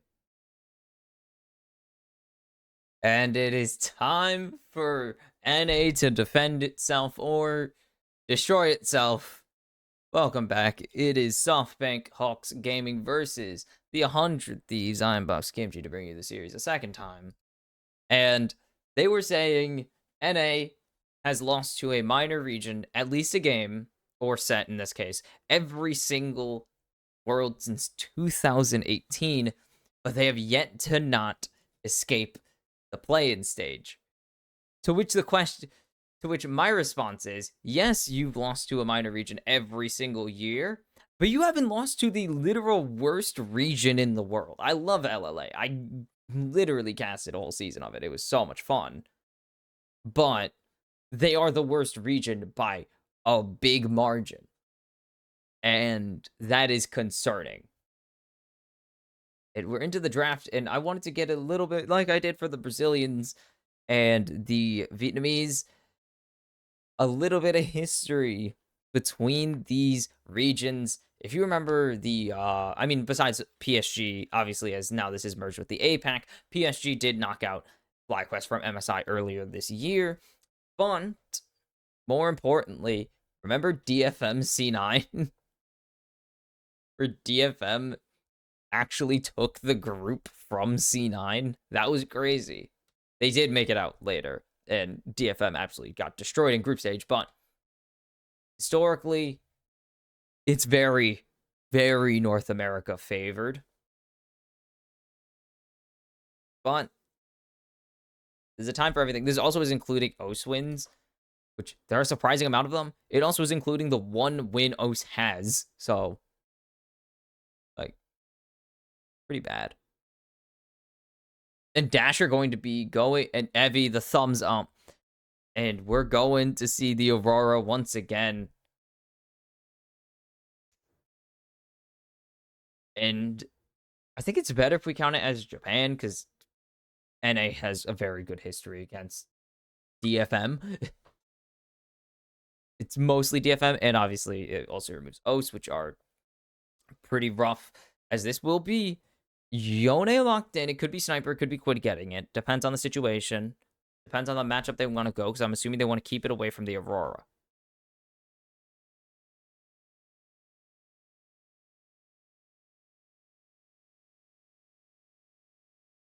Now, Renekton. Okay, so if this is a Renekton, it will be Quid on the Yone most likely, unless we see a Renekton mid situation like we did in main. Who played Renekton mid? I cannot remember. That was like Gam? No, Gam did 2 games over Aurora. Top.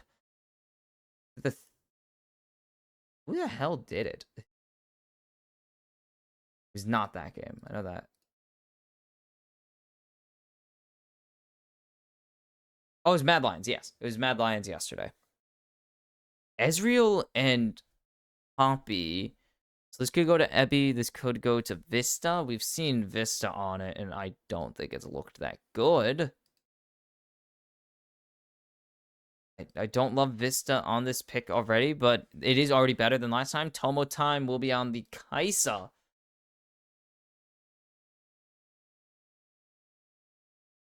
So, not bad.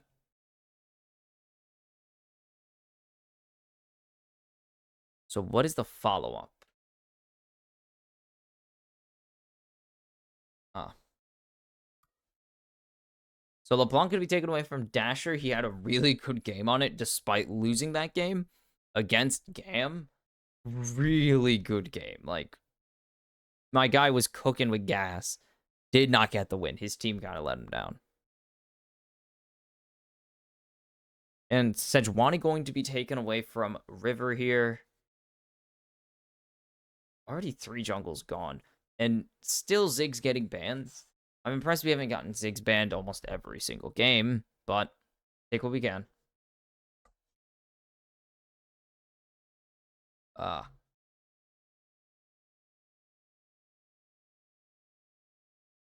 What is 100 Thieves' last ban going to be? It's going to be the Braum, which is pretty common with the Ezreal. They also think that means this is not a Vista Poppy angle, which it honestly could be depending on the support they lock in.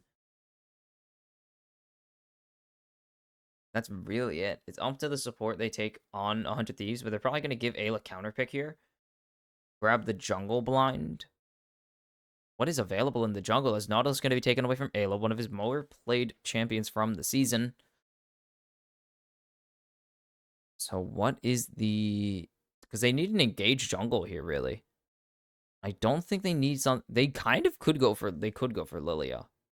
I don't know if it's a good idea, but they could go for Lilia here.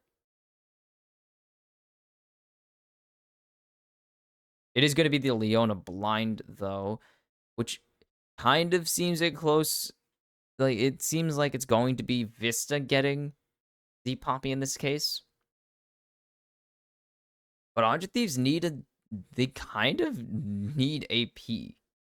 Otherwise, Poppy is... It's just going to be really hard to do anything because all 3 of these champions are going to be able to just build full... Pretty much just no diversified build. And Akali for Dasher. That means this is Evi on the Aurora, save something odd. We did see the Akali into Yone matchup already. We saw PSG use it to great effect in game 2 of their series against PNG. And this will be the Wukong for Forest. I believe he already lost on it this tournament. No, hasn't played it yet. So it's going to be his 3rd game, 3rd jungle. Ayla just hovering some fun stuff. We saw Maple absolutely smash Jinkedo on it, though. 7-0-6 in that game. I don't know if we're going to see a similar performance. Dasher is good. Like, this Dasher guy is good at mages. It's going to be the brand. Lilia's right there. But brand. A champion that has not worked. You saw it not work. Live. In your face. You smoked it. It just didn't work an hour ago. It just failed. Why are you picking brand here? Whatever. Otherwise, I do like this draft. I think Evie is going to really struggle early into Sniper despite having the range advantage. He's going to take the Weirding level 1 and Sniper's going to be kind of free to trade him just because he needs that movement. And he's not going to have a ton of it until level 3. as to where Sniper can kind of just level whatever spells he wants. And that's going to just be an issue to deal with. Just don't like the 100 Thieves draft. I don't love it still. I think too many teams are trying to either outdraft. Like, it's just kind of like they're outdrafting themselves. The Yone pick is popular, though. I don't believe. I should believe, but like NA is not. No, I don't. I need to care a little bit. Just it's not happen. I don't like this draft. I prefer the Softbank Hawks draft, which is odd because they have double AP. Actually, that's something I'm very vocal about not having double of, but it is what it is. I just don't see the brand doing a ton is the issue, I think. It's the one thing that I don't love about this comp. I don't love Yone either, but the rest of the comp honestly works pretty well. It's just the brand is such a cog, just a spanner in the works for no reason. It's a broken gear that people keep going back to. But for the SoftBank Hawks, I actually do think they have mostly good setup. It's going to rely on Vista. That's the thing. It's going to be Evi and Vista that need to be the core pieces, and they're going to need to let Marble carry. I don't think Marble's really gotten the opportunity to do this tournament. Had a rough Ash game and a rough Ziggs game. So this guy needs to show up today because this is your last chance to show up. This is the game to show up on. Is Quid just gonna spot out Dasher spinning? League of Legends. In a nutshell.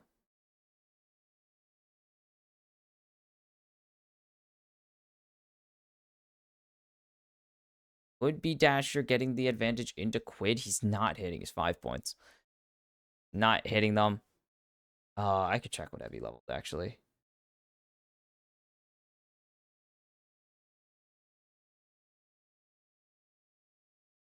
As Vista gonna get the early engage advantage on Tatoma, but Ayla gonna jump in and Vista's gonna lose so much health here.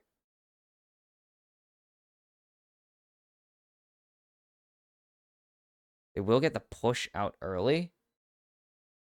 As there's Quid getting some jump onto Dasher. What did we get first? Q. Okay. We did not go for the weirding because Renekton hasn't leveled anything. No, that's not right. There you go. I don't know why it's taking so long to update. It was Q, so the weirding is fine. As Quid going to actually get the push here. A lot of damage.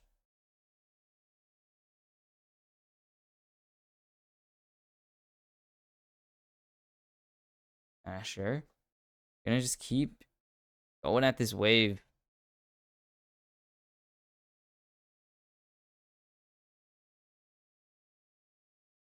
Oh, minion drop from Dasher is interesting. As good block on the engage from Ayla.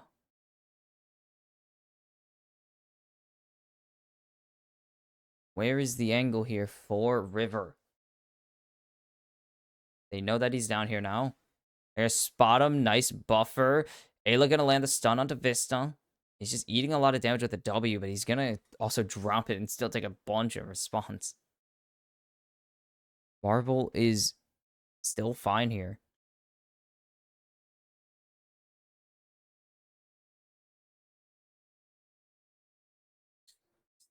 Kind of, they need four. Ooh, nice dodge.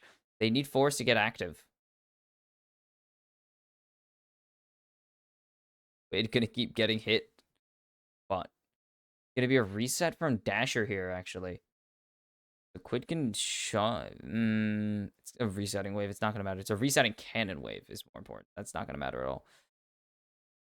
Nice view by Vista. Should be able to freely teleport back. Has the Amp Tome in hand. But what is Quid? Quid's gonna base him probably by.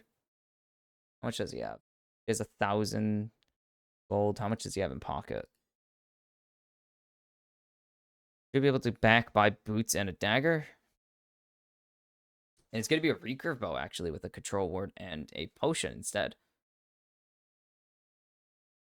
He has not really been abusing the advantage. He's actually getting out-pushed by Sniper right now. I haven't really talked about this top lane. He's going to be able to trade pretty hard, but this wave is really big. If Heavy is not careful.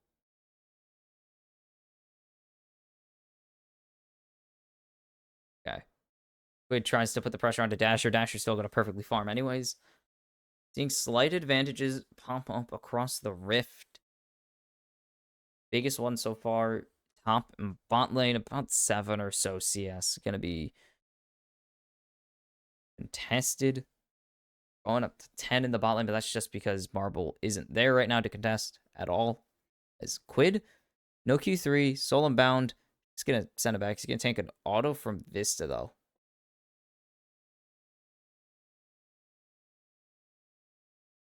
Okay, Dasher has a... Actually, Vista has to come back because Quid has a hover from his support. Don't think Quid is going to have to worry about Dasher taking that because that is a very stupid Q to take. But Dasher going to be the first to hit level 6 in the lane. But Quid's right behind him. Don't see an angle where either of them get this kill. Ayla is going to have the Q3 connect on top of it. The Ignite goes down. And there's no real re-engage. Quid not going to commit the Fate sealed there. And that just means Dasher's fine. That's going to be a burn summoner. Ayla's Ignite is gone, and Quid doesn't think there's a play there.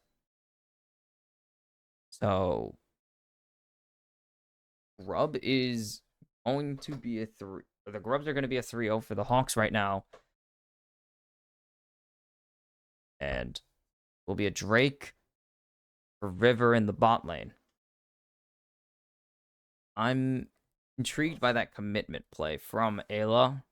Doesn't seem like they were on the same page. They kind of just... Yeah, they didn't.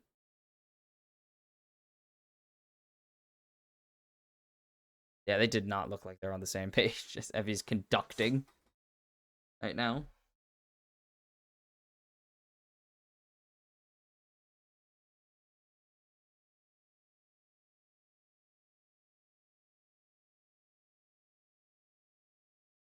Okay. Where was I? Sorry, they started talking. I got distracted. And my legs also in pain. So I'm distracted even more, but we're just going to call that an early growing pain series. Is that they're warming up and they'll improve as it goes on because that was a weird play no matter how you cut it. Play just did not make sense at all.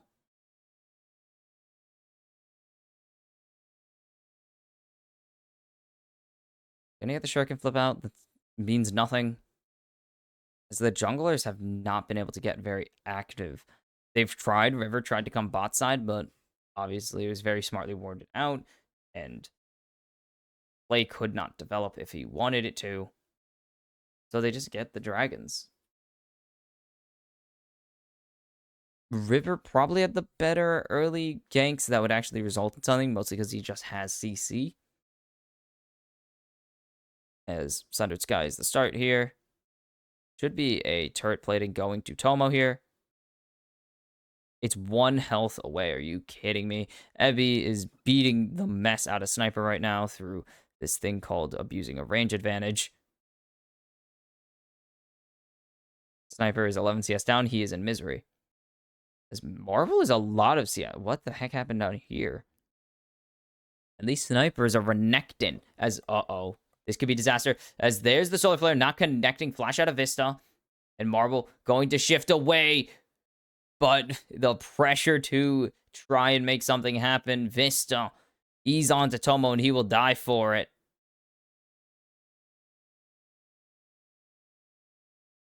River going to be in. River, he's going to throw out the Pyroclasm. He's going to throw out everything. He's got the passive going down.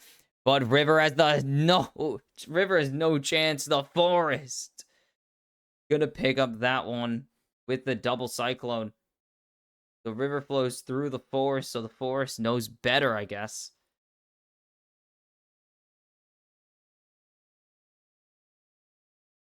No. Yeah, I mean, there was a lot of damage coming through. Wid getting smacked down. What are they talking about? River tried it. Oh, the Softbank Hawks emote. There actually is one now. I don't think the Hawks have ever made it to you. They probably have. I'm just dumb. Okay, the gap is closed in the bot lane. That's nice.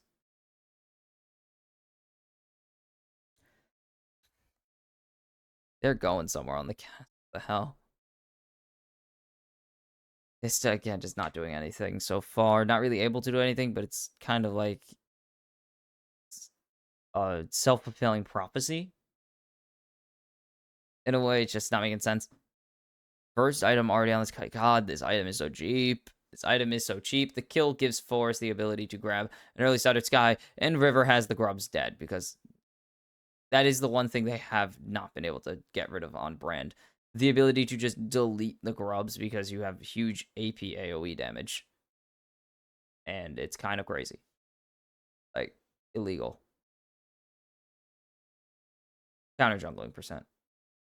How is that determined? I don't know.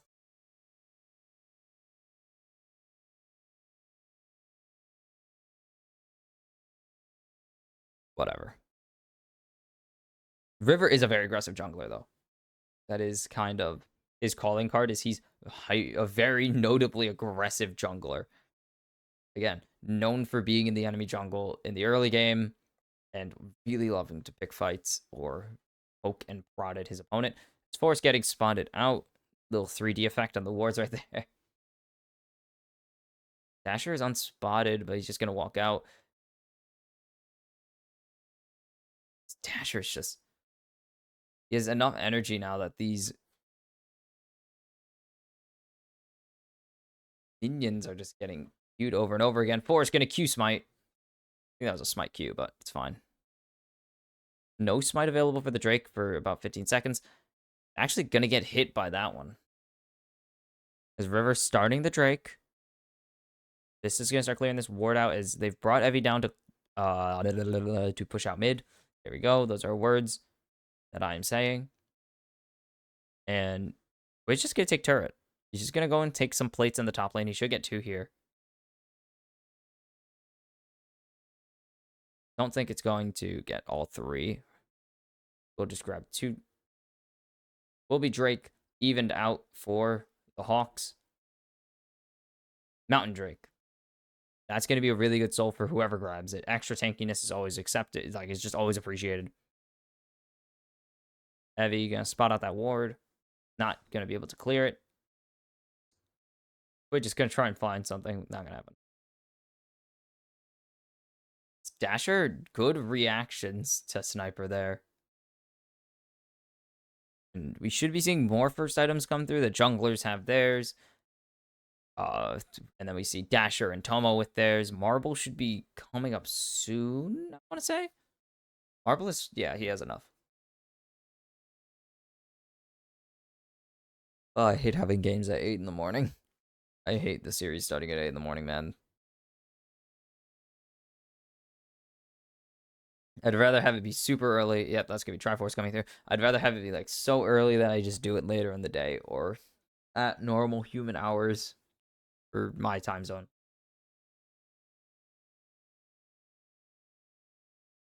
We do what we do, though. Evie is getting full dope, Fate Sealed, Solar Flare. There's just no chance. You can't move. Dasher's here. It's not going to do a bunch of anything. Teleport out from Sniper, and that's going to be just disaster for Softbank Hawks in the top lane so far.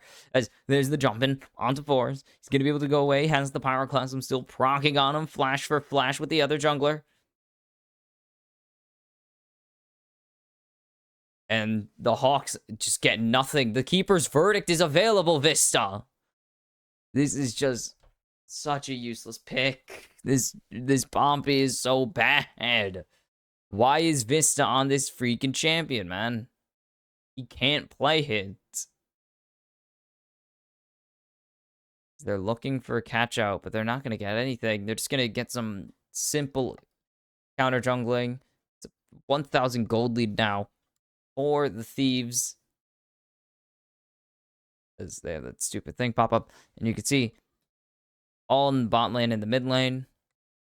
And then neutral pretty much throughout the rest. They're going to spot out Forest on this. Rivers in the top side, do they think they could fight, or in the bot side, do they think they could fight him without River is the question. They have snipers. Snipers coming over.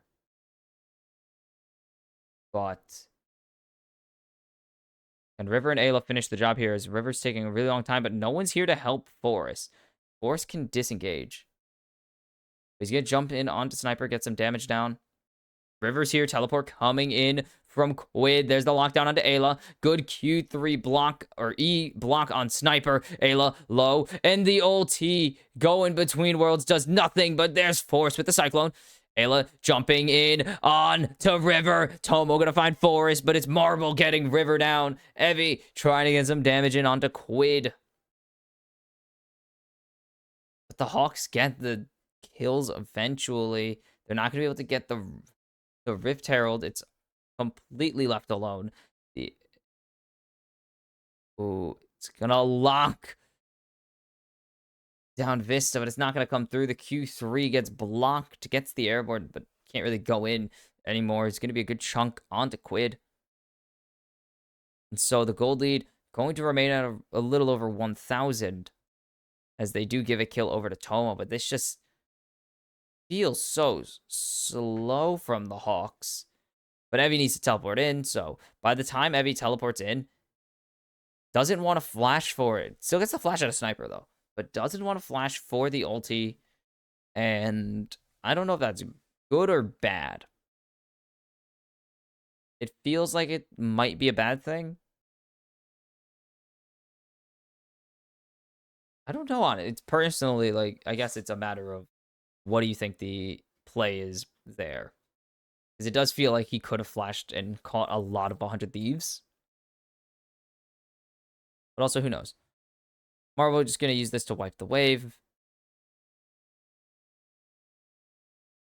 1,500 gold is the advantage right now. For the Thieves, they continue to just try and build and balloon this lead.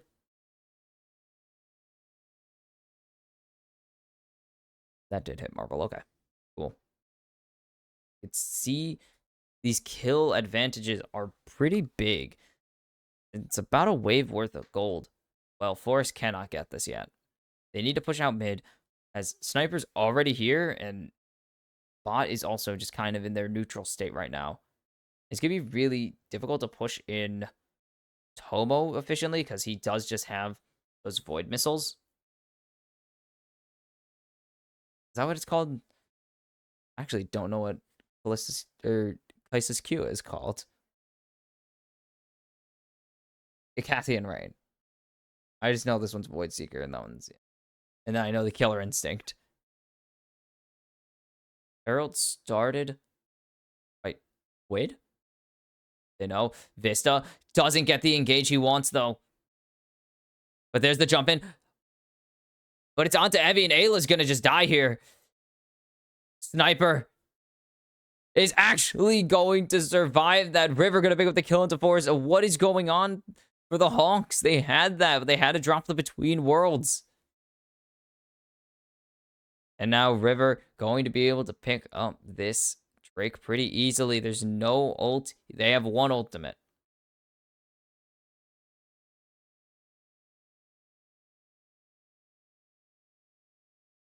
Any Drake opportunities? They need to get River down here. Dasher's looking. Dasher unspotted. Now they know where the Akali is. Could call Akali a Dasher.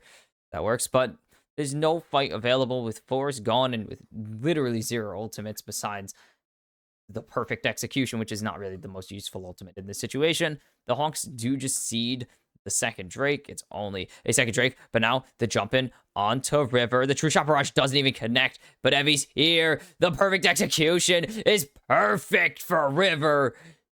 Beautiful flash over the wall, and now it is another kill going into the pocket of Sniper. Well, not another, but the kill goes to Sniper. They're going to expand the lead to 2,000 flat.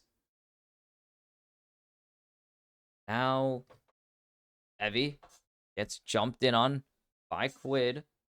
Doesn't have the Between Worlds available. Does have a lot of damage still. He is the Aurora.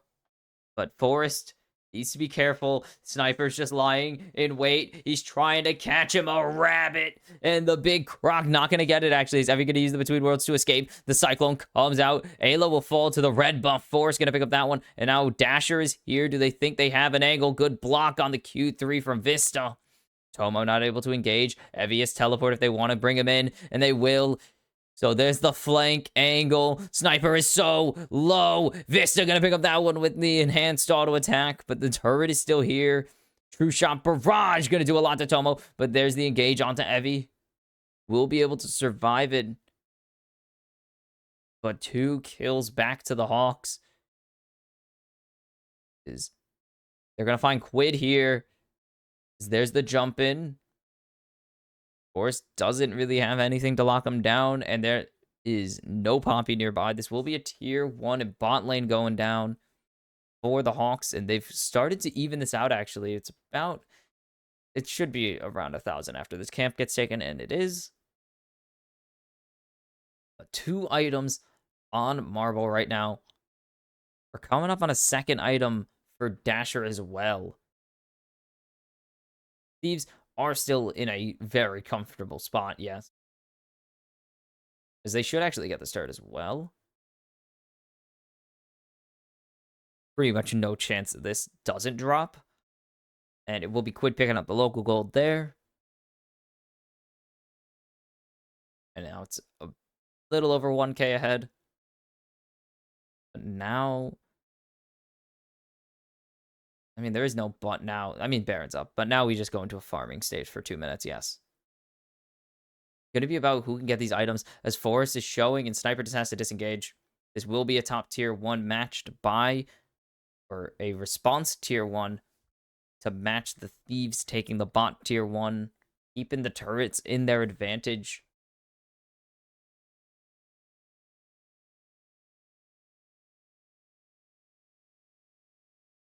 What is the angle for these two separate teams? Like, these two teams don't know if this is working with, if the brand is working or not. I can tell you the Wukong's kind of working. I can tell you that most of their pieces are doing things. I think they would love for Dasher to be a bit stronger, for Evie to be able to do a little bit more, and obviously Marble to be more involved in the kills because that's kind of his job.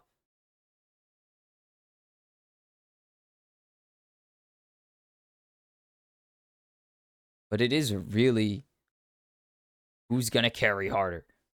Because right now, it is the supporting cast and the ADCs.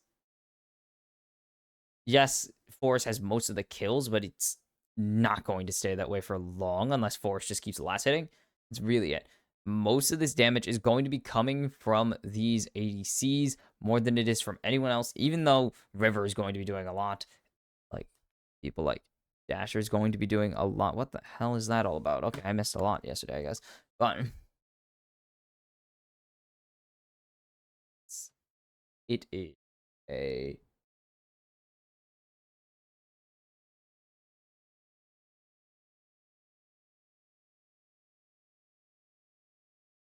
Kaisa has the upgraded W. I could tell because it's absolutely broken on the LoL Esports website, where it shows that has level 16, but it just shows that she has 16 upgrades because this can't handle evolved Q or evolved W.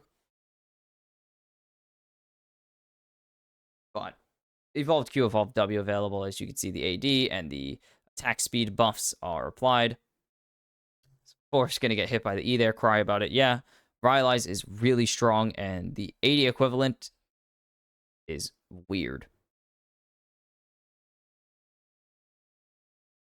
Oh my goodness.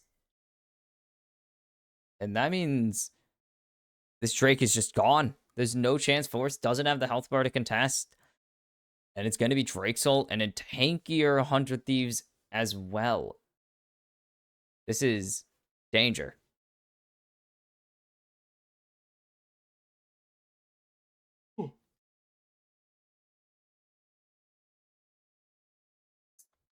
Isa scaling up. I think it's Nasher's Tooth next, and then it's going to be a full send into... Wait, hold on. 1, 2, 3, 4, 5, 6. He has enough AP already? As there's Quid getting the jump in onto Dasher, just gonna try and get as much damage as he can. The Akali can't really afford to trade any of it back because it is Akali into a Yone. Yone is a fair champion. So that explains everything you need to know.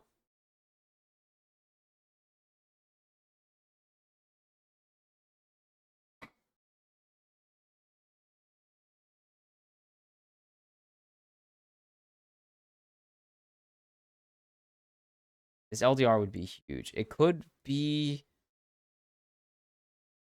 Would not be surprised to see if this is a Mortal Reminder, but... Actually guessing it is going to be Mortal Reminder, because it really needs the anti-heal more than anything else.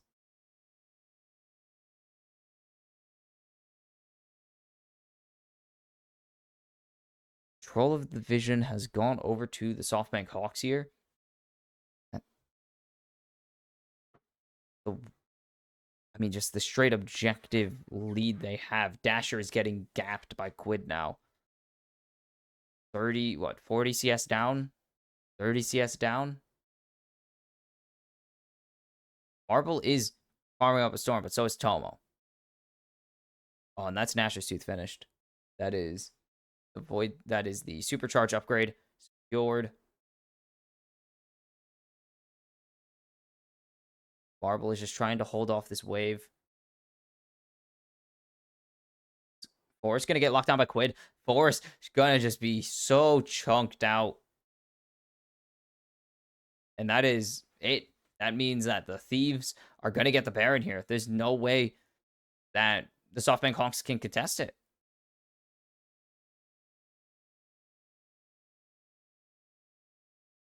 Forrest has the base. This is a free Baron. They're going to send out nobody. Is Quid going to Fate Sealed onto Evie? It's not going to connect. Does he have the ultimate? He does. He's going to catch out Ayla. He's going to get River, but the Pyroclasm is really big. River going to take out Evie. Sniper going to get Cycloned, but they're going to lock down Forest. They're going to burn it down. Ayla secures that one, and Quid is going to find Dasher as Ayla Dasher trying to get something, but doesn't get anything. It's River on a killing spree. It's a 4 for nothing, and the Baron to boot for the 100 Thieves. And this is really bad. Just the execution has not been there. They have not put any members of 100 Thieves behind. They have not threatened them in the slightest. This is about the worst case scenario. They just don't really have anything. They stalled for so long. Now that they're fighting after the Baron is down, they can't get onto River. Look at this. There's nowhere they can go. Sniper's here, and it's a 4v5 after a 4v5. So the Hawks, like, what are they going to do? And then over to Ayla, just doesn't have enough damage. And then the ulti back. River able to flash away and survive. Barely. But that is just really... This is going really poorly for the Japanese representatives. The Thieves, they've been the Miracle Run to Worlds. Can they continue the Miracle Run at Worlds? As this should not even be the situation. As the teleport behind for Evie. He's just going to ulti over the wall. But there's the Between Worlds. Evie is going to fall. He has to flash away to safety. He doesn't really do any damage yet. And there's Force picking up 1. But can there even be an opportunity for follow-up? Tomo got half his health bar in shielding. Forrest is still going. The rest of his team is nowhere to be seen as they are dying. Sniper's just in the base. He doesn't even care. Tomo's on a rampage. Eventually, Sniper going to get pushed out. Sniper going to be able to walk away with this life here is the next question, as Vista just doesn't have anything to chase. And he will. And this is going to be Drakesol for 100 Thieves, a 7,000 gold swing on the Baron buff. Holy. That is one of the better Baron buffs that we've ever seen. And 100 Thieves are just rolling the Hawks right now. This Kaisa is such an issue. This Kaisa has just been such a problem. What are they supposed to do here? They just haven't really put any pressure down, and they're just constantly taking these really long 1-for-1s. Sniper's in the base right now. He doesn't end up getting a ton. He gets an inhib, which is nice, but not going to get much more than that. And the Thieves are just putting this one, they're making this one look real easy, to say the least.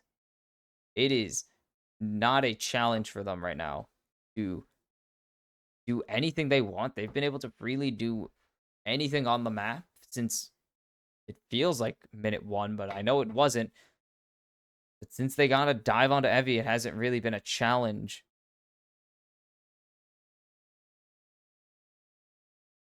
And now the teleport coming in from Dasher. The fight has already been started. It's almost unstoppable. What is this between worlds? Forest is down now. Dasher running into the back lines. And that is the end of game number 1. It's not even a competition. They're looking for the ace. They will get it eventually. Surely. Nope, they have to back off. Steadfast Presence says no, but that's not really what matters. 100 Thieves cruise in game number 1. It's a 10,000 gold lead. By the end of it, they're going to make it a little bit more, up to 11,000, and it's a curb stomp. And now the Thieves, 1 win away from knocking the Hawks out of the World Championships. Dominant showing. And the Softbank Hawks still yet to show anything.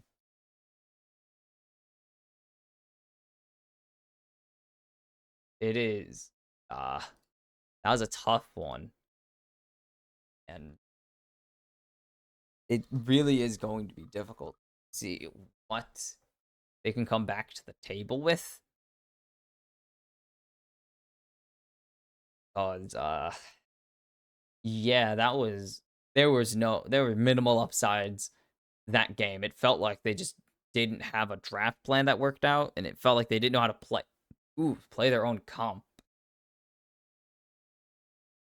I mean, Japan only has, what, 2 game wins? 3 game wins over NA all time. All 3 of them are DFM.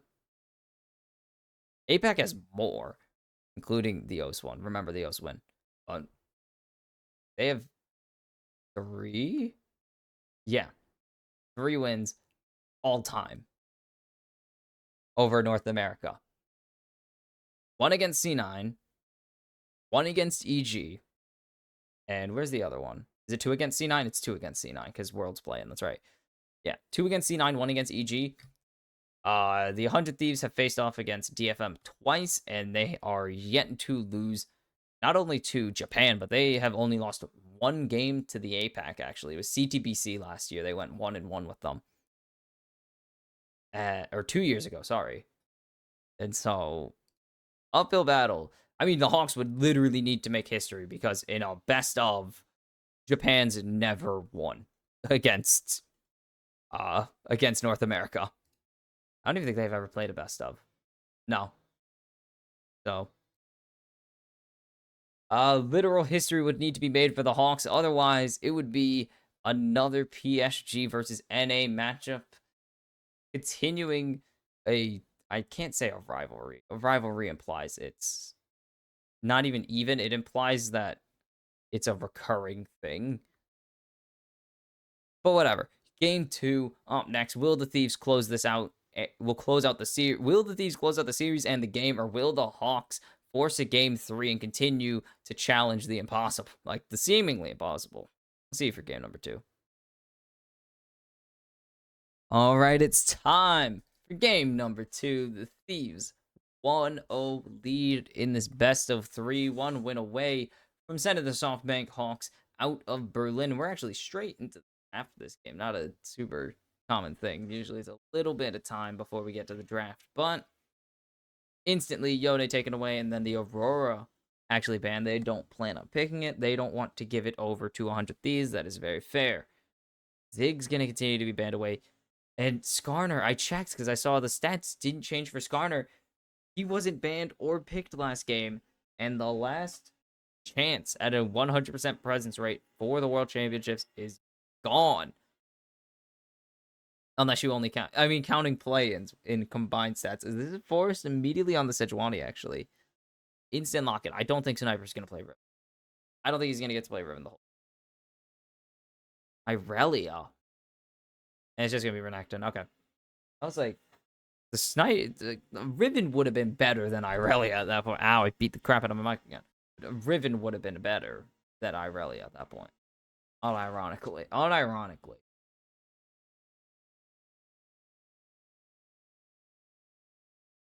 What is the jungle match here? Doesn't matter. Ashe. An Ashe lock in here would be huge. I don't think teams have been locking in Ashe Braum enough.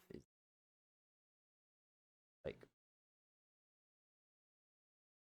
they've paired Ashe with not Braum every single time. And that's just not really a great idea. Like, Ashe Braum rotation 1 would be huge. That is Jin Syndra insta-locked for Dasher and Marble, though. Gonna simply just say, we're playing this. And they're gonna have to put up with it. So do they want the support or do they want the mid lane here? Because if they don't want mid lane, they don't want the support, they're gonna lose Braum instantly. They're immediately gonna lose the Braum, no doubt. There's no reason for the Hawks to give it over. And they're going to go for the Orianna because they just want to get that good matchup for Quid. So what are the Hawks going to focus on in the draft or in the ban phase here? Because they mentioned the Nocturne. Nocturne is probably an option there. Evie going to be taken off of his Jax. The Nightmares of beating C9 with it. But Nocturne, Braum, maybe, I don't know. I really want to ban a jungler here. Just Jarvan is a ban. It is good. That is another ball delivery champion for Quid. But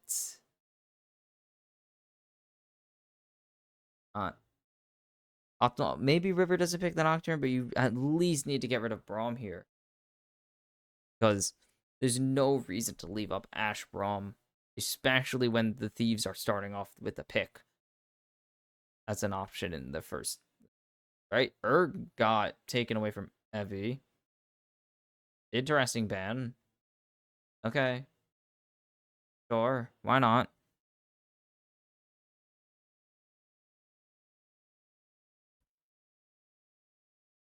What do the Hawks round out the bans with? The final ban will be Wukong. I can see it happening, but it's just going to be the Nocturne. Instant Nocturne lock-in. Fearless. And the best thing is, the Hawks can't even steal the Braum away, so you kind of just get everything you want with the Hawks just not banning anything.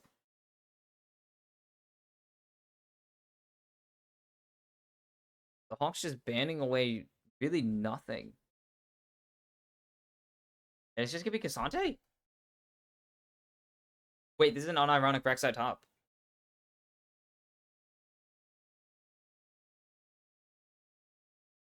Rek'Sai top lane it is.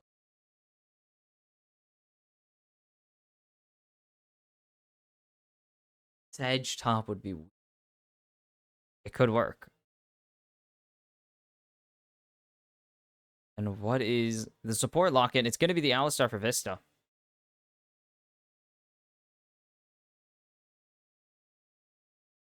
What do they want to go? It is going to be the Braum, to the shock of nobody, just giving over really good synergies.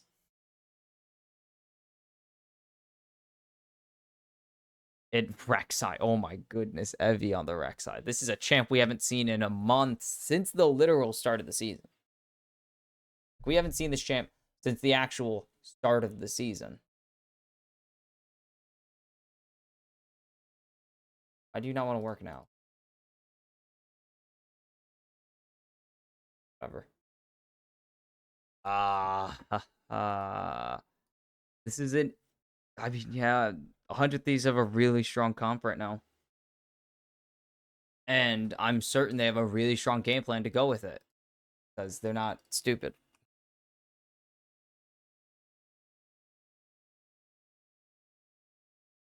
Windy out today, huh? I just heard something hit my wind.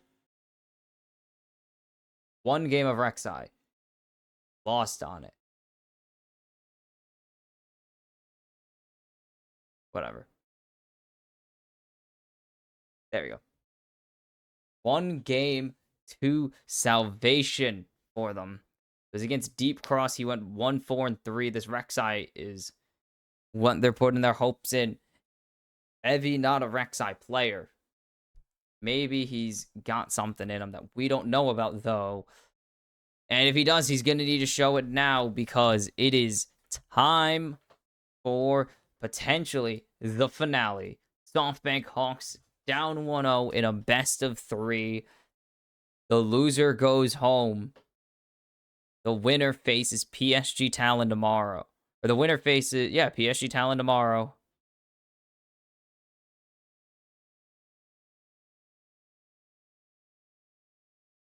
And yeah, I was right. The international history of these two teams, if you remember, the Thieves making back-to-back world championships for the first time ever. The Softbank Hawks, because of the domination of DFM, and when it wasn't DFM, it was teams like, I believe, V3 or Rampage or a bunch of random garbage, honestly. The Softbank Hawks have actually been mostly second fiddle to the LJL. Only, what, 5 teams have ever won a Japanese title? And the Softbank Hawks really never got to be one of those teams. So this is their first ever international event. Like, it is.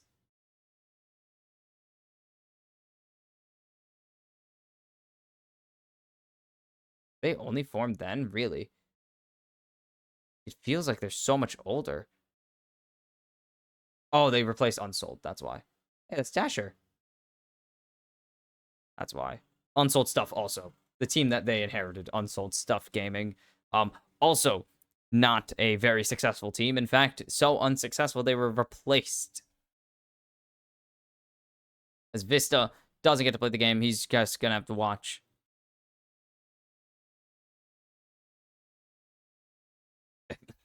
Great. Heavy's okay, they nerfed the healing. If you remember the nightmares of Rek'Sai top healing a billion health, they did nerf it severely.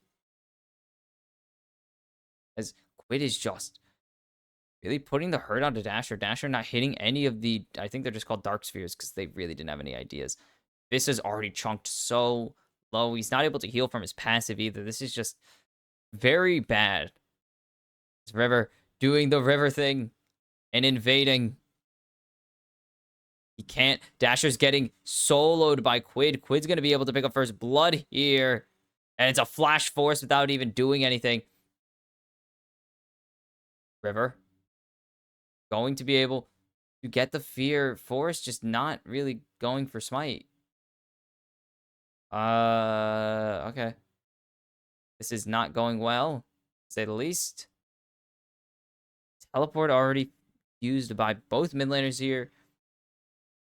No damage. It's going to be actually sustain locked up for Quid here as Sniper going to get grasped on again. That looks so weird. I have not actually seen a Rek'Sai knockup or really paid attention to a Rek'Sai knockup since the rework update, I guess, technically. Red has Flash, so he's in an advantageous position here.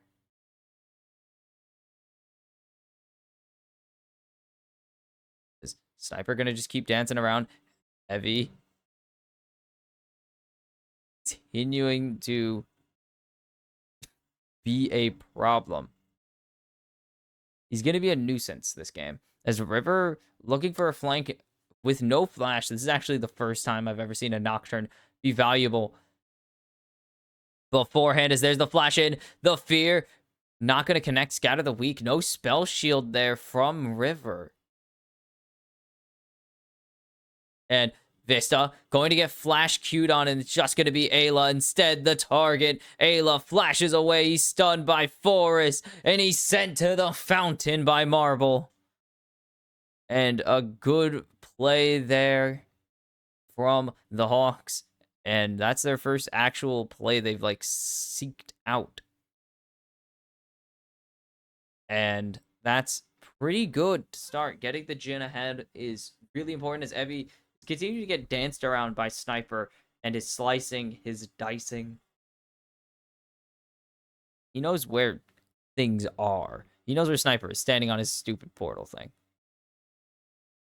As he has to keep getting in and out of Burrow. Is Sniper actually going to get his Burrow or his dash canceled there, kind of? Sniper fully stacked up on the Conqueror now. Evie needs to just clear out this wave at this point.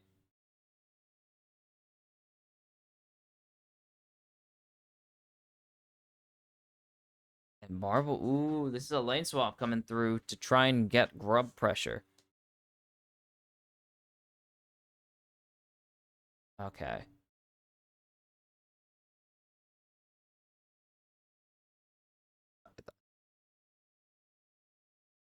This comes up. This will just push this wave in.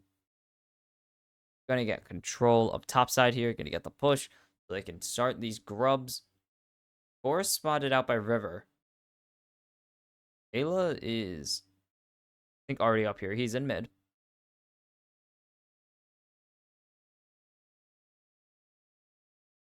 And that's just gonna be a smited grub. And I think that's it.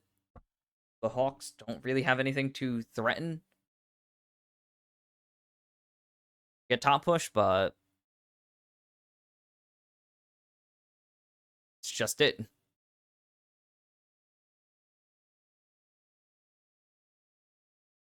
A swap to match, but Marble is swapping back.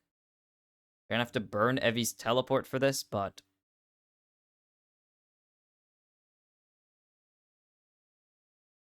or Quid, not Quad. That was a whole thing in the summer. Quid is just juking Dashers everything right now. He is so clean with it.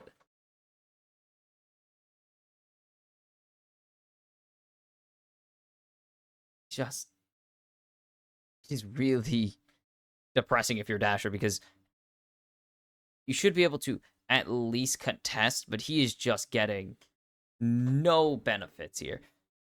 Horse Dasher can't hit anything because Quid is moving pretty picture perfectly.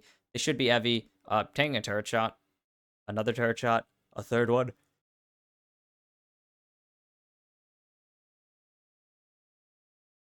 Gets the plate, but geez, that took a bit longer than they thought it would. And ooh, Ayla's here hovering. I don't know if they know exactly where Forest is, but they assume something's up. Just assume something's going on.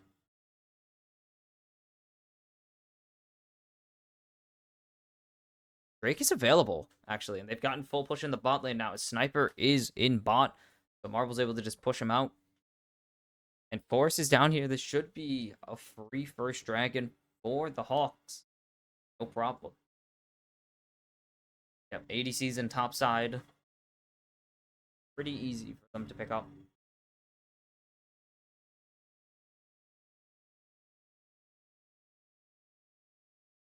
As Evie is,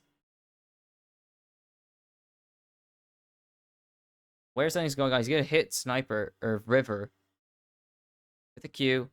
This is here. Oh, stun gonna connect onto Evie. Has Evie overstepped where he needs to be? As Forest isn't here. Jump in onto River. River gonna ulti onto Evie, and it's gonna be a first kill for the Thieves going through. As Forest is trying, and SHG, what are they playing for? They're fighting over a buff right now. And it's the 100 Thieves picking up 2 kills right there to give themselves a 1,000 gold lead. And it's on the Nocturne and Orianna. That is bad. That is the definition of not good. taking advantage of some miscoordination out of Forest and company. It really feels like they are not on the same page at some time.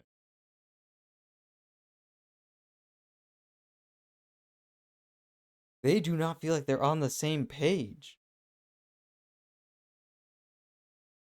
Like, their damage isn't there. Their damage is Evie. Evie is building tank.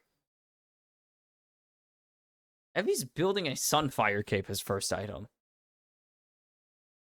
Like, the Hawks do not have any damage in that fight. They have 3 tanks there. Who's supposed to do damage?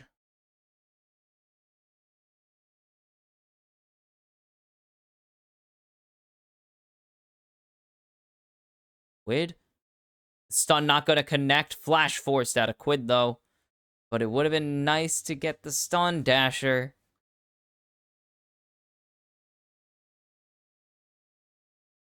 And 2 plates for Sniper instantly. That is a very dangerous. Holy cow, he's ahead.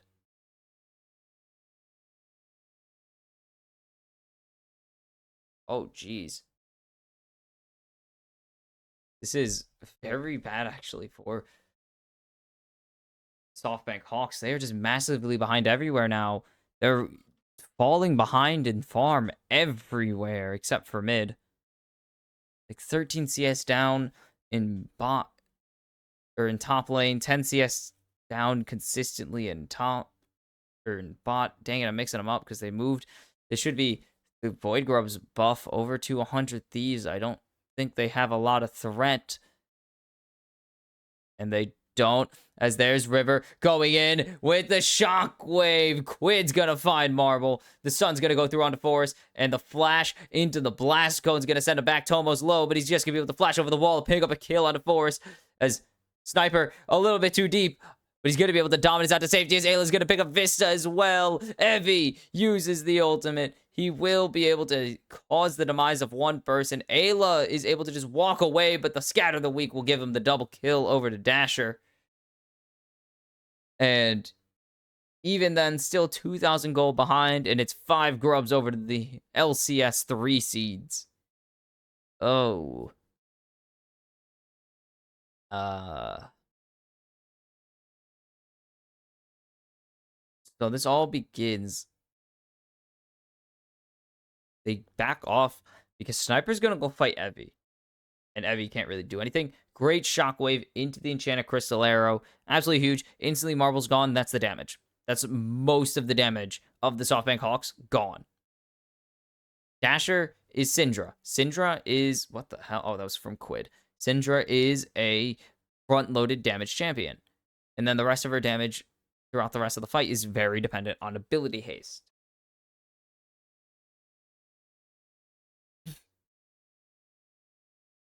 Like, it is no consistent damage from Jhin either. Jhin is backloaded damage as well. Jin's backloaded, Dasher's front load. Like, it is both sides of the damage spectrum, of the burst down spectrum, and it is not going well for either of them right now. Syndra does have 2 kills, but Dash is only about halfway done with his passive splinters of wrath, like grapes, but splinters. What is it? Is it 40, 60, 80? Or no, it's 60, I think, is the first upgrade. It's complicated. It's transcendent. It's a complicated ability, if you ask me. I think I would look up the actual breakpoints. Okay, it is 40, 60, 80, 100, I believe.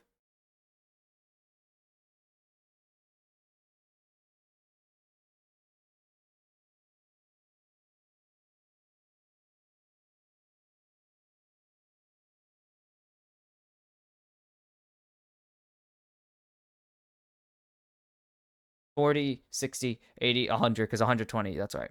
So, has the second upgrade, but you really need to rush to that 100. Because that is the execute, and that is, of course, just really good. Like, come on. Why is her ultimate just her fate? Whatever. Her ultimate is just a picture of her face. It's very weird. But does Syndra get a visual rework, right? Sorry, that's just feels like she has.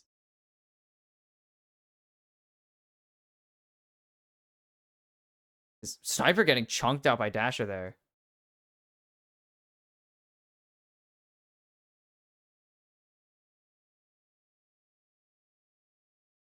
And Rift Herald started. Forest is here, but there's not a lot of damage. Marble going to get punched out. Dasher going to land a nice combo. The Ori, no ball even needed. Quid eventually going to find that and go on a killing spree. I was very confused for a second. Shockwave finds no one. Maybe this is the opportunity for the Hawks to fight back, but Force is going to fall to Tomo. Quid is chunking him.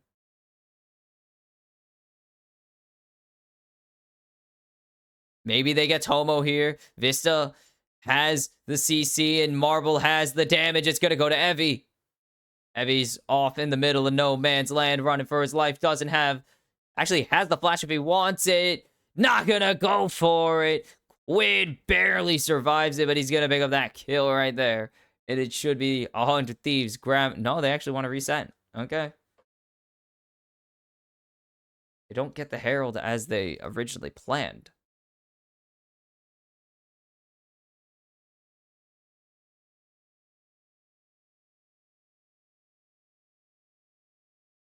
Oh my goodness. They went on to Ayla, and it worked. They got the thing. Just not great. And then the re-engage is so perfect from River. And then the Thieves just keep this going. They do eventually catch out Tomo, because Tomo just bang, bang. Yes, Thieves win the fight, and they destroy the Hawks again. Like, Evie needs to flash way earlier here. Just needs to flash way earlier. Just not that great. Didn't love it. And, oh, we just cut back, and Dasher is gone. Force forced to flash. Sniper gonna follow. And this should be the end of the Softbank Hawks jungler. And now the support's caught out as well. Tomo has another kill. 3-1 and 5. It is Tomo time officially. Quid gets the flash out with the shockwave. And this game might be already over. Like, it just does not seem to be going their way. Sniper chunked this turret earlier, and he's going to be back to claim the whole thing eventually. Like, 10 minutes later, or like 5 minutes later or so. And look at the gold graph. Ayla's down there with the supports, but it is just a bloodbath at the hands of the Thieves. This is a 1-item, 2-item Orianna now. Rift Herald soloed just a little bit before it despawns. Actually, it's like 2 minutes before it despawns. It was fine. Yeah. Well...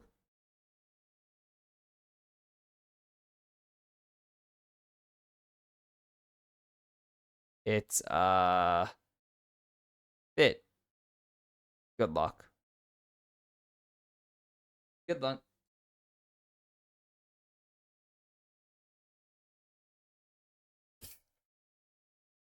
Hungry. Yeah, he's hungry. Good job. Oh, the lockdown. Good block by Ayla. And now River jumping in the air. We're going to connect onto Vista. But there's River already taken out. Dasher. Force will fall in kind. Vista just trying to survive. But the weird glue hand thing takes him out. Quid's fighting Evie. And Sniper's over the wall to follow him. It is another kill for Quid. He's unstoppable. And so are the Thieves. It is not even close. 7,000 gold lead right now. And it is a smash. into the turret as Ayla flashing under. Gonna keep tanking up the turret as Marble is just getting chased down. Tomo 4 kills now. Apparently died recently.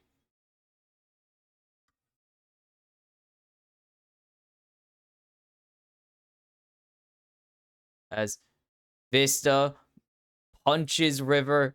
Maybe this is the chance. Ayla, nice double knock him. That's going to be Dasher picking up 1. Evie gonna execute Ayla. Is there anything left in the tank for the Softbank Hawks, though? They're 2 seconds away from this ultimate, but Tomo on a spree. And River has ulti. Where's River going in? He's going in onto the Syndra. The damage, scatter the weak, the nice buffers, but there's no unleashing this power for Dasher, and they're going to be able to get out with their lives. Maybe Marble has something to say. 5 seconds to go on his CD for curtain call. He's not going to open it where he wants to. The scatter the weak, and the 4-shot will connect. Marble shuts down River. Squid. Oh my god, they're gonna keep going. Okay. Jeez. Goodness. Not gonna happen. Oh god, that's my mouse. Hi. Oh my god. This is... They're gonna still get this turret, but this was just a chaotic mess, to say the least. As Quid flashing away just in time. Very close.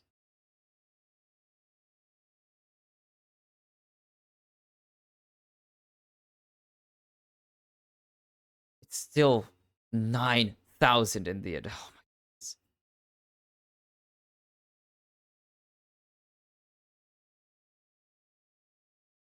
Forest. And there's the jump. The Quid River combo. And it's a pair of kills going over to the Thieves again. And it's Baron on the docket here. Forest is alive, but the Hawks are so far behind, it doesn't even matter.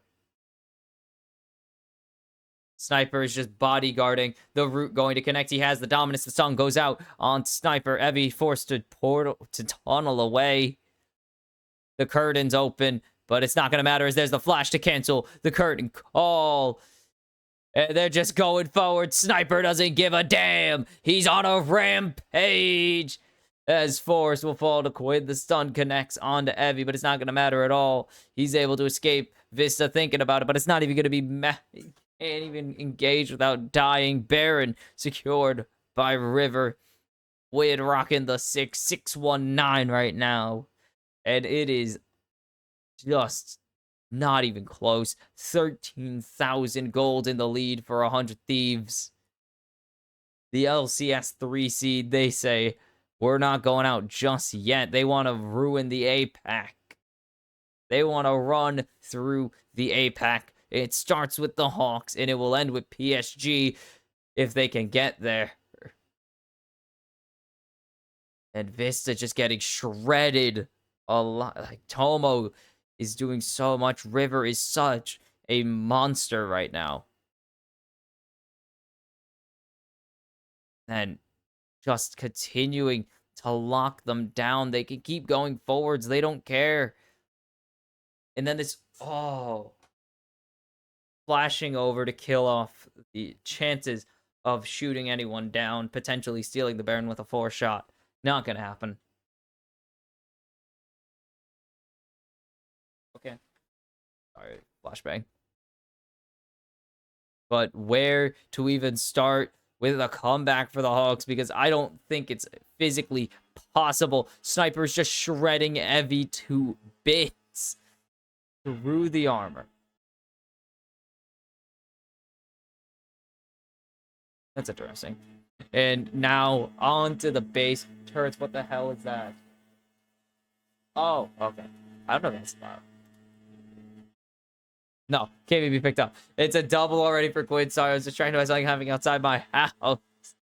Evie forced to run back to Fountain. And this is all she wrote. The Hawks, the last vestige of the LJL's final year as a league on its own. Vista engages. Vista is just getting torn apart. They'll quit on a rampage again. It's the first Nexus turret. It's the second Nexus turret going to follow. And the Hawks may have had an opponent that looked underwhelming. Oh, they actually aren't going to end. They put too much focus on trying to do something. They're not going to be able to end just yet. That'll be one falling. They'll re-engage for Quid. He's here. He wants more. That's a kill going over to the Ori. Dasher will find one. It's a double for Quid, though. Marble has Ayla in his sights, but the minions are the winions. Like the LCS likes them. Another kill for Vista. Onto Vista. It's a triple unofficially for Quid. And the Thieves will advance to face PSG Talon. And the Hawks are done. The LJL will finish their last World Championship 0-4, joining the likes of the Vikings at the winless mark. Incredibly well played by the Thieves this time around, but the last vestige of Japan will not escape the play-ins. They will not capture that DFM 2022 feel, despite Evie being on the roster in this rookie Dynamo squad. This kind of hobbled together 100 Thieves lineup will move on to the final BO3 to face what seems to be NA's greatest rival, NA's most consistent rival outside of EU, the PCS, specifically PSG Talon, and Evie, a veteran of the world stage, reminds his team to take their bows and pay the respects. The crowd giving them one last cheer, as it is the end of the line for the Softbank Hawks. Will they return? Who knows, actually? We don't. That's the craziest part, is we don't know about the return of the Softbank Hawks. They haven't been confirmed for APAC 2025. And there's going to be a lot of shaking up in a lot of regions. So I hope to see them back, because they did build a really nice roster. But that's a future us problem. What is now a present us problem is the Thieves and Pain. Oh my god, I'm dying apparently. The Thieves, it's so bright. I'm sorry. The Thieves and Pain Gaming advancing to the final day of play-ins. Pain Gaming take on their continental rival, depending on how you view it, continental, or whether you view it as one continent or two continents, doesn't matter because they share a continent. Anyways, Rainbows, actually, they don't technically, if you view it as two continents, so they are not continental rivals. Brazil and Mexico technically do not share a continent, depending on how you view it. But their future continental, regional, whatever rivals in Rainbow 7 tomorrow. And I think that's the first match, actually, because PSG are confirmed for the second match already somehow. But PSG Talon have 100 whole Thieves to worry about, as NA look to remain perfect at escaping the modern play-in stage. 5-0 so far, despite their best efforts. Will they make it 6-0 tomorrow? Will PSG avenge themselves? They already failed to get the revenge on the LEC for the reverse sweep last year. Will they at least get to go to the main stage? Because this time they have no teams there so far. Like, they had CFO up there last year, was it? Was it CFO? I'm going to check. I honestly don't remember.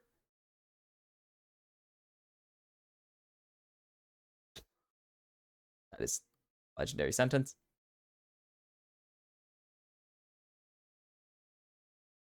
No, they actually didn't have any teams last year. This would be the second straight year with no teams from the PCS if this were the case. If this were to go through, because they had a team automatically seed into the group stage. That's right, CFO. And then Beyond Gaming did Beyond Gaming things. There's a reason they're defunct. But will we have 2 years without a PCS team and the LCS going 6-0, or will we have the first LCS team fail to make it out of the play-in stage, much like their regional rivals? And who wins the battle of the Future Americas League? R7 already took out the 100 Thieves. Will they take out Pain Gaming on top of it? Or will Pain Gaming, and will the LLA finally get a team to the main stage? Or will Pain Gaming be the first Brazilian team to qualify for the second stage in 8 years? Well, that is all for us to find out tomorrow, and I will see you then. This has been the kimchicast. I've been your host, Box Kimchi. And tomorrow's the final day of play-ins, and then we get a 3-day break. And I can't wait, because I'm really excited to take a little bit of a break and get to sleep in like 1 day. But I'll see you tomorrow.